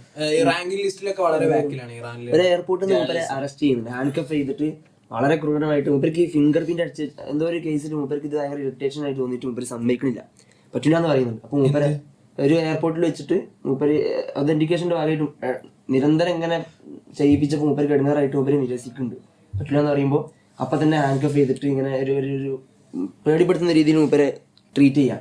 അപ്പോൾ മൂപ്പർക്ക് ഇങ്ങനെ മൂപ്പരെ മനസ്സിൽ തോന്നിയ പോലും ഇത്രയും സെലിബ്രിറ്റി സ്റ്റാറ്റസ് ഉണ്ടായിട്ടും ഇത്രയും വലിയ ഫിലിം, ഇറാനിൽ മിഡിൽ ക്ലാസ് ആൾക്കാരിൽ ഏറ്റവും വലിയ ക്ലാസ് എന്ന് പറയുന്നത് ഫിലിം ഉണ്ടാക്കുന്ന ആൾക്കാരാണ്. ഒരാൾക്ക് അപ്പർ ക്ലാസ് എന്ന് പറയണമെങ്കിൽ ഫിലിം ഉണ്ടാക്കുന്ന ആളാണെന്ന് പറയുന്നുണ്ട്. അപ്പൊ അങ്ങനെ ഒരാൾ ഇങ്ങനെ ട്രീറ്റ് ചെയ്യപ്പെടുക എവിടെ, പുറത്ത് ഒരു ഇന്റർനാഷണൽ ഫിലിം ഫെസ്റ്റിവലിന് പോയി വരുന്ന സമയത്ത്. അപ്പോൾ എന്നാൽ 2009 ആകുമ്പോൾ മൂപ്പരെ സ്വന്തം നാട്ടിൽ അറസ്റ്റ് ചെയ്യാൻ തുടങ്ങി. 2020 നമ്മളിപ്പോൾ അടുത്ത് കേട്ട് മൂപ്പർക്ക് 6 വർഷത്തേക്ക് സെന്റൻസ് കിട്ടി എന്ന് പറഞ്ഞിട്ട്. അപ്പൊ മൂപ്പരെ നാട്ടിൽ മൂപ്പര് പിന്നെ അറസ്റ്റ് ചെയ്യപ്പെടുകയാണ്. പുറത്തല്ല, സ്വന്തം നാട്ടിൽ അറസ്റ്റ് ചെയ്യപ്പെടുന്നു. അങ്ങനെ ഏകദേശം എല്ലാ ഡയറക്ടേഴ്സിനും ഈ കഥ ഉണ്ട്, അറസ്റ്റ് ചെയ്യപ്പെടുന്ന, നാട് കടത്തപ്പെടുന്ന. അതൊരു സ്ഥിരം കാഴ്ചയാണ്. നിൽക്കുന്ന സമയത്ത് പല സിനിമകളും എടുക്കുന്നുണ്ട്. സിനിമ എടുക്കരുത് എന്ന് പറയുമ്പോൾ വേറെ സിനിമ നല്ല രസമാണ്. ഈ നേരത്തെ പറഞ്ഞ സർട്ടിഫൈഡ് കോപ്പിന്റെ ഏത് സർട്ടിഫൈഡ് കോപ്പി കെരസ്തോമിന്റെ ഇറ്റാലിയൻ പടമാണ്. അതായത് ഇറാനുള്ള ജോഗ്രഫിയിൽ മാത്രമല്ല, ഇപ്പം ഞാൻ ഇപ്പോൾ ഹാമിദ് അബ്ബാസിന്റെ ഒരു ആർട്ടിക്കിൾ വായിച്ചിന്, ആദ്യത്തെ ഇറാന്റെ ശബ്ദചിത്രം ഉണ്ടാക്കുന്നത് ബോംബെയിൽ വെച്ചിട്ടാണ്. അതായത് ഇറാനുള്ളൊരു ഒരു ജോഗ്രഫിക്കൽ ഏരിയയിൽ മാത്രമല്ല ഇത് ഇങ്ങനെ ലോകോത്തരായിട്ട് ഈ ഇറാൻ വിട്ട് പോകുമ്പോ ഈ പടങ്ങളുടെ സ്വഭാവം മാറുന്നുണ്ട്. ഡയറക്ടേഴ്സ് ഇറാനിലൊരു പടം എടുത്തു കഴിഞ്ഞാൽ അതിനൊരു സ്വഭാവം. ഇപ്പൊ ജപ്പാനിലെ കെരസ്തോമിന്റെ പടം വേറൊരു മൂടാണ്, ഇറ്റലി എടുക്കുന്ന പടം വേറെ മൂടാണ്. പക്ഷെ ഇറാൻ ആ ജോഗ്രഫി എന്ന് പറയുന്നതിന് ആ പ്രത്യേകത ഉണ്ട്. ഇറാനിൽ എടുക്കുന്ന പടങ്ങൾക്ക് ആ ഒരു ചൂരും വേണം, ആ ഒരു കളറും ഒക്കെ ഉണ്ട്. ഇപ്പൊ ജാഫർ പനായി പറഞ്ഞപ്പോഴാ ഈ വൈറ്റ് ബലൂൺസ് ജാഫർ പനായിന്റെ അല്ലേ, എന്ത് രസമാണ്. ഒരു കുട്ടിന്റെ ഒരു ചെക്കൻ്റെയും കഥ. ആ കുട്ടിക്ക് ന്യൂ ഇയറിന്റെ സമയത്ത് എന്താണ് ഒരു 500 റുപ്യന്റെ ഇത് കൊടുക്കണം, നോട്ട് കൊടുക്കണം. കുട്ടി കൊറേ പറയുന്നുണ്ട്, എനിക്ക് ഗോൾഡ് ഫിഷിനെ വേണം, ഗോൾഡ് ഫിഷിനെ വേണം, ഗോൾഡ് ഫിഷിനെ വേണം. ഓരോ വീട്ടിൽ വലിയൊരു ഒരു ചെറിയ കുളം ഉണ്ട്, ആ കുളത്തിൽ കുറെ ഗോൾഡ് ഫിഷ് ഉണ്ട്. പക്ഷെ 4 വാലൊക്കെ ഉള്ള ഗോൾഡ് ഫിഷാണ് അവൾക്ക് വേണ്ടത്. അപ്പൊ അത് വേണം വേണം വേണം വാശി പിടിച്ച് അവസാനം ഉമ്മ കൊടുക്കൂല. ആകെ ഉള്ളത് 500 റുപ്യാണ് പോക്കറ്റ് മണി ആയിട്ട്. അപ്പൊ ഇവർക്ക് ഈ ഗോൾഡ് ഫിഷിന് 100 റുപ്യാണ് വേണ്ടത്. അങ്ങനെ അവസാനം വാശി പിടിച്ച് ഉമ്മ 500 റുപ്യ എടുത്തിട്ട് ബാക്കി തിരിച്ചോണ്ടാൻ പറയുന്നത്. അങ്ങനെ ഈ കയ്യിലൊരു എന്താ മീനെ നടക്കാനുള്ള കുപ്പി ആ 500ന്റെ നോട്ട് ഇട്ട് ഇപ്പോൾ ഓടുക. ഈ കുട്ടി കടയിലേക്ക് ഇങ്ങനെ ഓടുക, ഓടി അവസാനം കടയിലെത്തി ഗോൾഡ് ഫിഷിനെ വാങ്ങാൻ നേരത്തെ 500 കാണാനില്ല. അപ്പൊ അതാണ് ഈ കോൺഫ്ലിക്റ്റ്. 500 കിട്ടുന്നില്ല, അപ്പൊ 500 തപ്പി നടക്കുക. അപ്പൊ കുട്ടിന്റെ ഏട്ടൻ വരും, അങ്ങനെ 500 അവരൊരു ഗാർബേജിന്റെ ഉള്ളിൽ കാണും. അപ്പൊ അത് എങ്ങനെയും എടുക്കാനുള്ള ശ്രമം. ഇത് ഭയങ്കര ഞാൻ ഇപ്പൊ ലാസ്റ്റ് കണ്ട ഇറാനിയൻ പടം ഇതിനു മുമ്പ് ലൈലാസ് ബ്രദറിന് മുമ്പ് കണ്ട ലൈലാസ് ബ്രദർ വേറെ പടമാണ്. ഇതിന് കണ്ട എനിക്ക് ഭയങ്കര ഇഷ്ടമായ പടമാണ് ഈ വൈറ്റ് ബലൂൺ എന്ന് പറയുന്നത്. അത് ജാഫർ ബനായാണ് ഡയറക്റ്റ്. ഇറാന്റെ ഫിലിംസിൽ ശരിക്കും നമ്മള് ആർക്കെങ്കിലും ഒക്കെ തോന്നുന്നുണ്ടെങ്കിൽ അറബി ഭാഷ തന്നെ അല്ലോ ഒരു ഇതില്ല, പെർഷ്യനാണ് ഫുള്ള്. ഒന്നാമത് അറബ് സിനിമകൾ ഓരോ അടുപ്പിക്കലേ എന്താ പറയുക, മീൻസ് പൊതുവെ മറ്റ് ഇപ്പോ ഹോളിവുഡും ഒക്കെ അറബി സിനിമകളെക്കാട്ടും ഒരു ബോളിവുഡ് സിനിമകൾ കാണും, ഇന്ത്യൻ ഫിലിമുകൾ, അങ്ങനെ ഒരു സാധനം ഒരുപാട്. ഈ ഇന്ത്യൻ സിനിമകൾ ഒരു ഭയങ്കര ഫാൻസാണ്. ഒരു ഇറാനിലും മാത്രമല്ല കേട്ടോ, ഈജിപ്തിലൊക്കെ പോയി അങ്ങനെ ഓരോരുത്തരുടെ അനുഭവങ്ങൾ പറയുമ്പോൾ അങ്ങനെ കേൾക്കാം. അവിടെ പോയാൽ ഫസ്റ്റ് ഓട് ചോദിക്കുക സൽമാൻ ഖാൻ അറിയോ, അമിതാഭ് ബച്ചൻ അറിയോ, ഫലസ്തീനില് ട്രാവൽ ചെയ്യുന്ന ആൾക്കാർ അറിയുന്നു.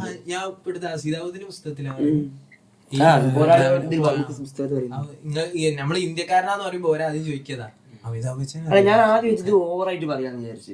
വെറുതെ ഒരാളിപ്പോ ഈജിപ്തിൽ ഫസ്റ്റ് ഒരു ടാക്സി കയറിയിട്ട് സൽമാൻ ഖാൻ അറിയാന്ന് പറ്റി വെറുതെ പറയാന്ന് വിചാരിച്ചു. പക്ഷെ ഒരുപാട് ആൾക്കാർ ഞാൻ പിന്നെ അവർ ഇങ്ങനെ പറയും, അവരുടെ സ്വന്തം അനുഭവമായിട്ട് ടാക്സി കയറി ഒരു ഫസ്റ്റ് ചോദിക്കുമല്ലോ ഷാറൂഖ് ഖാൻ അറിയോ, ഈ സിനിമ കണ്ടിട്ടുണ്ടോ?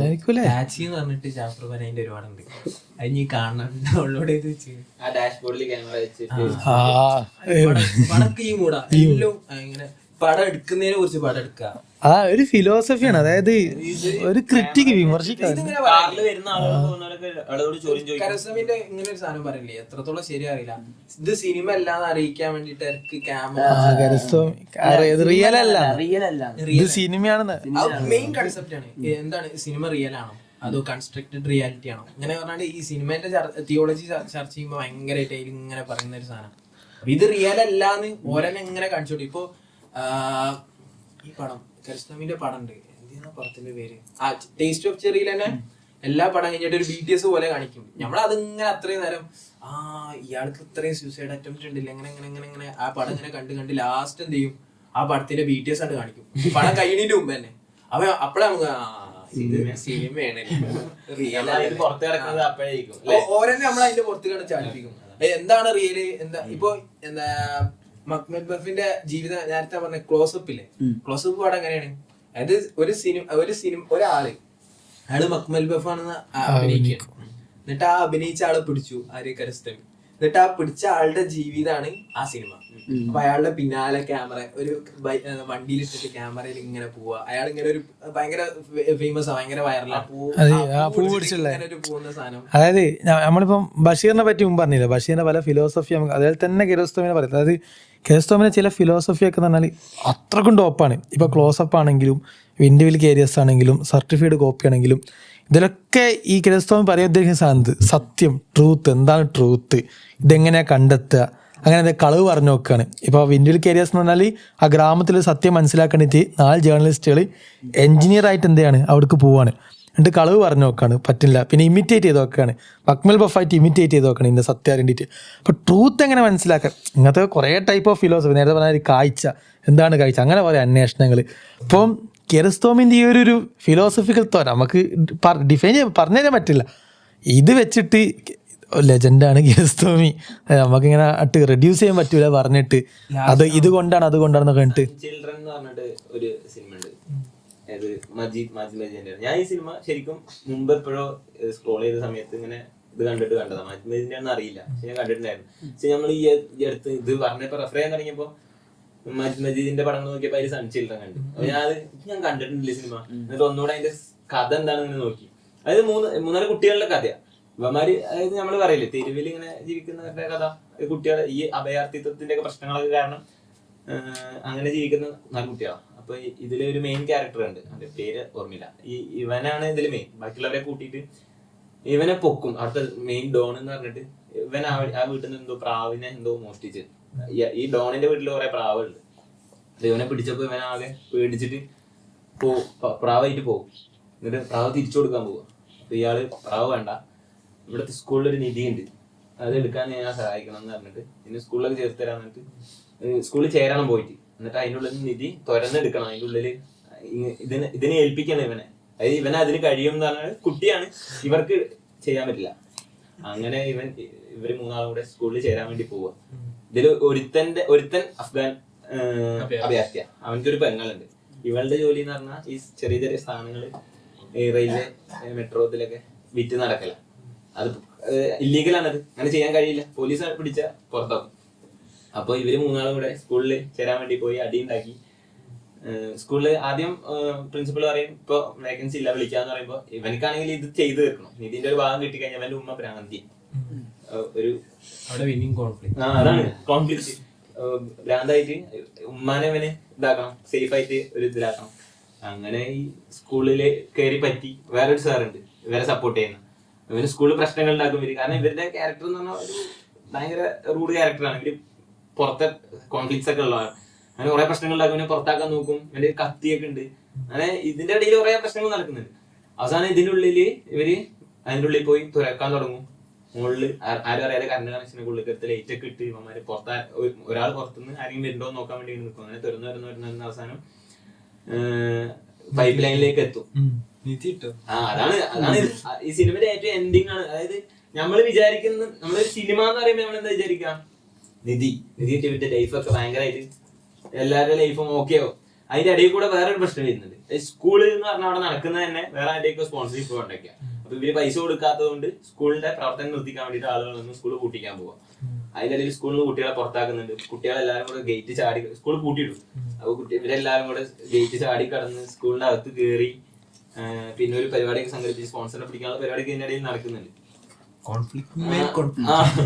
എന്നിട്ട് അതിന്റെ ഇടയിൽ ഈ മെയിൻ ക്യാരക്ടർ ഉണ്ടല്ലോ, ഇവനാണ് ഈ ഡോണെ ഏൽപ്പിച്ച അവന് ഈ അഫ്ഗാൻ പെൺകുട്ടീനെ ഇഷ്ടമാണ്. അവൾക്ക് ഇവൻ ഒരു ഈ ഹെയർ പിന്ന് അവൾ അറിയാതെ അങ്ങനെ വെച്ചു കൊടുത്തില്ല. അങ്ങനത്തെ രംഗങ്ങളൊക്കെ ഉണ്ട്. എന്നിട്ട് ലാസ്റ്റ് എന്ത് ചെയ്യുന്നറിയോ, ഈ നിതിന്റെ ഇതിലേക്ക് എത്തും. ഇവൻ അവസാനം നിതിന്റെ ഇതിലേക്ക് എത്തുമ്പോഴേക്കും സ്കൂള് പൂട്ടിപ്പോകും. സ്കൂൾ പൂട്ടി എല്ലാരെയും പുറത്താക്കി. സ്കൂളിന് തുറക്കൂല. അതിന്റെ ഇടയിൽ വേറൊരുത്തന്റെ അച്ഛൻ മുഴുകുടിയാണ്. ഇവനെ പണിക്ക് വിടാൻ വേണ്ടിയിട്ട് ഇങ്ങനെ എപ്പോഴും നിർബന്ധിക്കും പഠിക്കും. അപ്പൊ അച്ഛൻ കുടിച്ചിട്ട് വന്നിട്ട് അങ്ങനെ പ്രശ്നം ഉണ്ടാക്കും. അപ്പൊ ഇവൻ പോവില്ല. പക്ഷെ മറ്റേ അഫ്ഗാനിസ്ഥാനിൽ നിന്നുള്ള അവന് നല്ല കഴിവുണ്ട്, മാത്തമാറ്റിക്സ് നല്ല പുലിയ. ഇവനെ ഇതിന്റെ ഇടയിൽ സ്കൂളിൽ പഠിപ്പിക്കുന്നതിന്റെ ഇടയിൽ ഈ മാഷിനെ കണ്ടെത്തി ഇവനെ ഏതോ കോമ്പറ്റീഷനിലേക്ക് വിടാനുള്ള തയ്യാറെടുപ്പ് നിർത്തിയിരിക്കുമ്പോഴാണ് അവൻ തിരിച്ച് അഫ്ഗാനിസ്ഥാനിലേക്ക് പോവാണ് എന്ന് അവൻ പറയുന്നത്.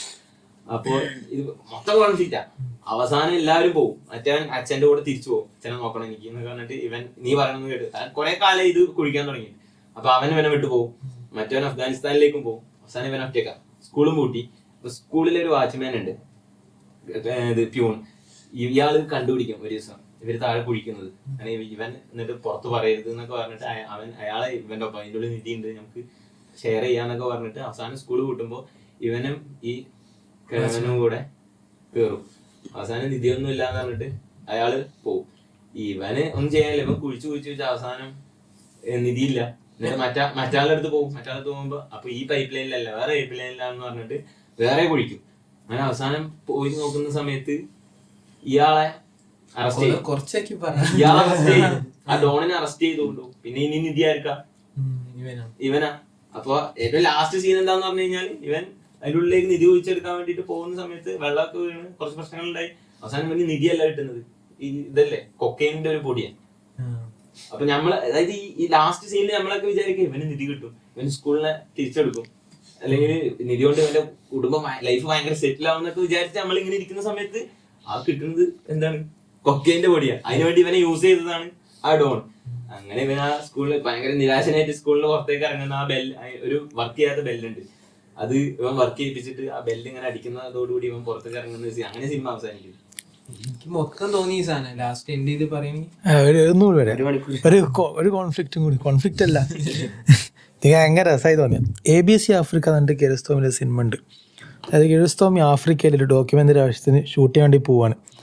അവിടെ പോയിട്ട് അവിടെ നിന്ന് സംഭവിക്കുന്ന കുറേ കാര്യങ്ങളൊക്കെയാണ് സിനിമയിൽ. അപ്പം ആഫ്രിക്കയിൽ ആ ടൈമിൽ വലിയൊരു പ്രശ്നമായിരുന്നു പവർ കട്ട്, കറണ്ട് പോയി ഭയങ്കര ബുദ്ധിമുട്ട് കിരസ്തോമിക്ക് അനുഭവിക്കേണ്ടതെന്ന്. രസമെന്ന് വെച്ചാൽ ഈ ABC ആഫ്രിക്കൻ സിനിമകൾ കണ്ടു നോക്കുകയാണെങ്കിൽ കുറേ സമയത്ത് വെറുതെ ബ്ലാക്ക് ഉണ്ടാവും, ഒന്നും ഉണ്ടാവില്ല, വെറും ബ്ലാക്ക്. ഇതെന്താ വെച്ചാൽ കിരസ്തോമി അവിടെ നിന്ന് അനുഭവിച്ച പവർ കട്ട് ഉണ്ടല്ലോ, നമ്മളെ കൊണ്ട് അനുഭവിപ്പിക്കാം, നിങ്ങളും അനുഭവിച്ചു പോയാൽ മതി. അതൊരു യുണീക് മാജിക് എന്തോ ഒന്ന് ഇറാനിയൻ സിനിമയിലുണ്ട്, പ്രത്യേകിച്ച് കിരസ്തോമിന്റെ സിനിമകള്. അതോ നമുക്ക് ഇങ്ങനെ എക്സ്പെരിമെന്റൽ സിനിമാസ് കാണണമെന്നുണ്ടെങ്കിൽ എങ്ങനെ ഇറാനിയൻ സിനിമ കൂടുതൽ എക്സ്പ്ലോർ ചെയ്യണമെന്നുണ്ടെങ്കിൽ മക്മൽ ബഫ് ഇത് മുട്ട ബഫ്സ് എന്ന് പറയല്ലേ. പിന്നെ മാജിദ് മജീദി, കിരസ്തോമിന്റെ ഒക്കെ നോട്ട്, ജാഫർ ബനായി, കേരസ് സയ്യിദ് റുസ്തായി, അസ്കർ ഫറാദി. പിന്നെ ഇപ്പം കുറെ ആൾക്കാര് കേസ്വാമിനെ അല്ല ഇപ്പൊ 24 frames ഉണ്ട് കേസ്വാമിന്റെ സിനിമ ഉണ്ട്. നമുക്ക് മനസ്സിലായില്ല, അതാ പ്രശ്നം കാണാൻ. ഞാൻ ഇതൊക്കെ കണ്ടു നോക്കുക, ഇതിനെ കൂടുതൽ അറിയാൻ നോക്കുക. നമ്മളും എക്സ്പേർട്സ് അല്ല, ഞാനും ഇപ്പോഴും നമ്മളിങ്ങനെ പലതും വളരെ ഫാൻസ് ആണ്. ആകെ 4 സിനിമ അത്രേ ഉള്ളൂ. ഇപ്പൊ എനിക്ക് കൊറേ സാധനങ്ങൾ കണ്ടോക്കുക എന്നുള്ളതാണ്. ഞാൻ പണ്ടേ ചിത്രം വരക്കാൻ വേണ്ടിട്ട് നമ്മളിങ്ങനെ എന്താ വരക്കാന്ന് അറിയിക്കുമല്ലോ. അപ്പൊ നമുക്ക് ഇപ്പൊ നമ്മള് കണ്ട എന്തെങ്കിലും വരക്കുക, അല്ലെങ്കിൽ നമ്മള് അനുഭവിച്ച ഏതെങ്കിലും. അപ്പൊ എനിക്ക് ഫസ്റ്റ് ഞാൻ വരച്ച ഒരു ചിത്രങ്ങളിലൊന്ന്, ഫസ്റ്റ് ചെറുപ്പത്തിലും ഒക്കെ വരച്ച ചിത്രങ്ങളിലൊന്നാണ് സോമസ് പാർവത്തെ ഒട്ടാപക്ഷികളുണ്ട്. നല്ല ഒരു കുറച്ച് ഭാഗങ്ങളുണ്ട് ഒട്ടാപക്ഷികൾ എങ്ങനെ വരക്കുന്നത്. പിന്നെ അതിൽ കുറച്ച് മീനിന്റെ ഒരു ഇമേജറി, പിന്നെ നമ്മളെ ചിൽഡ്രൻ ഓഫ് ഹെവൻത്തെ ഒരു ഓടുന്ന രംഗം, അവന്റെ ഷൂ പിടിച്ചിരിക്കുന്ന രംഗം, അവന്റെ മുഖവും അതൊക്കെ വരച്ചൊരു ഓർമ്മ ഉണ്ട് പണ്ട്. കിട്ടിയില്ലേ നിങ്ങൾ നമ്മള് ഇറാനി സിനിമ കാണാൻ തുടങ്ങിയപ്പോ നമ്മള് കോളേജില് മറ്റേ അടിച്ചുപൊളി പടങ്ങളൊന്നും കിട്ടില്ല. ഇങ്ങനത്തെ സിനിമകളെ ലോക മറ്റേ ഹലാലോസ്റ്ററി സിനിമ ജയിക്കുന്ന സിനിമ ഉണ്ടോ? കാർട്ടൂൺ അല്ലാതെ സിനിമ ഉണ്ടോ? ഇറാനിയൻ പടമുണ്ട്. എത്രേ ഉള്ളൂ. സിനിമകൾ കാണാൻ താല്പര്യമുള്ളവർ ഇതൊക്കെ ഒന്ന് കണ്ടു നോക്കുക. നമ്മുടെ മൊത്തം പെർസ്പെക്റ്റീവ് മാറിയോ.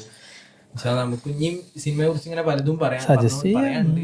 അപ്പൊ ഇതിനെ കുറിച്ച് കൂടുതൽ അറിയുന്നവർ നമുക്ക് പറഞ്ഞുതരാം. നമുക്ക് അവസാനിപ്പിക്കാൻ 1 മണിക്കൂറിന് മുകളിൽ സിനിമ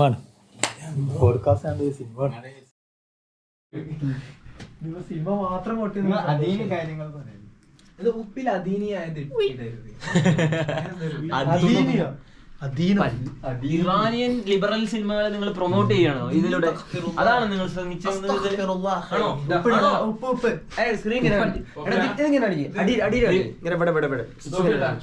സിനിമ ഹലാലാണോ ഹറാമാണോ?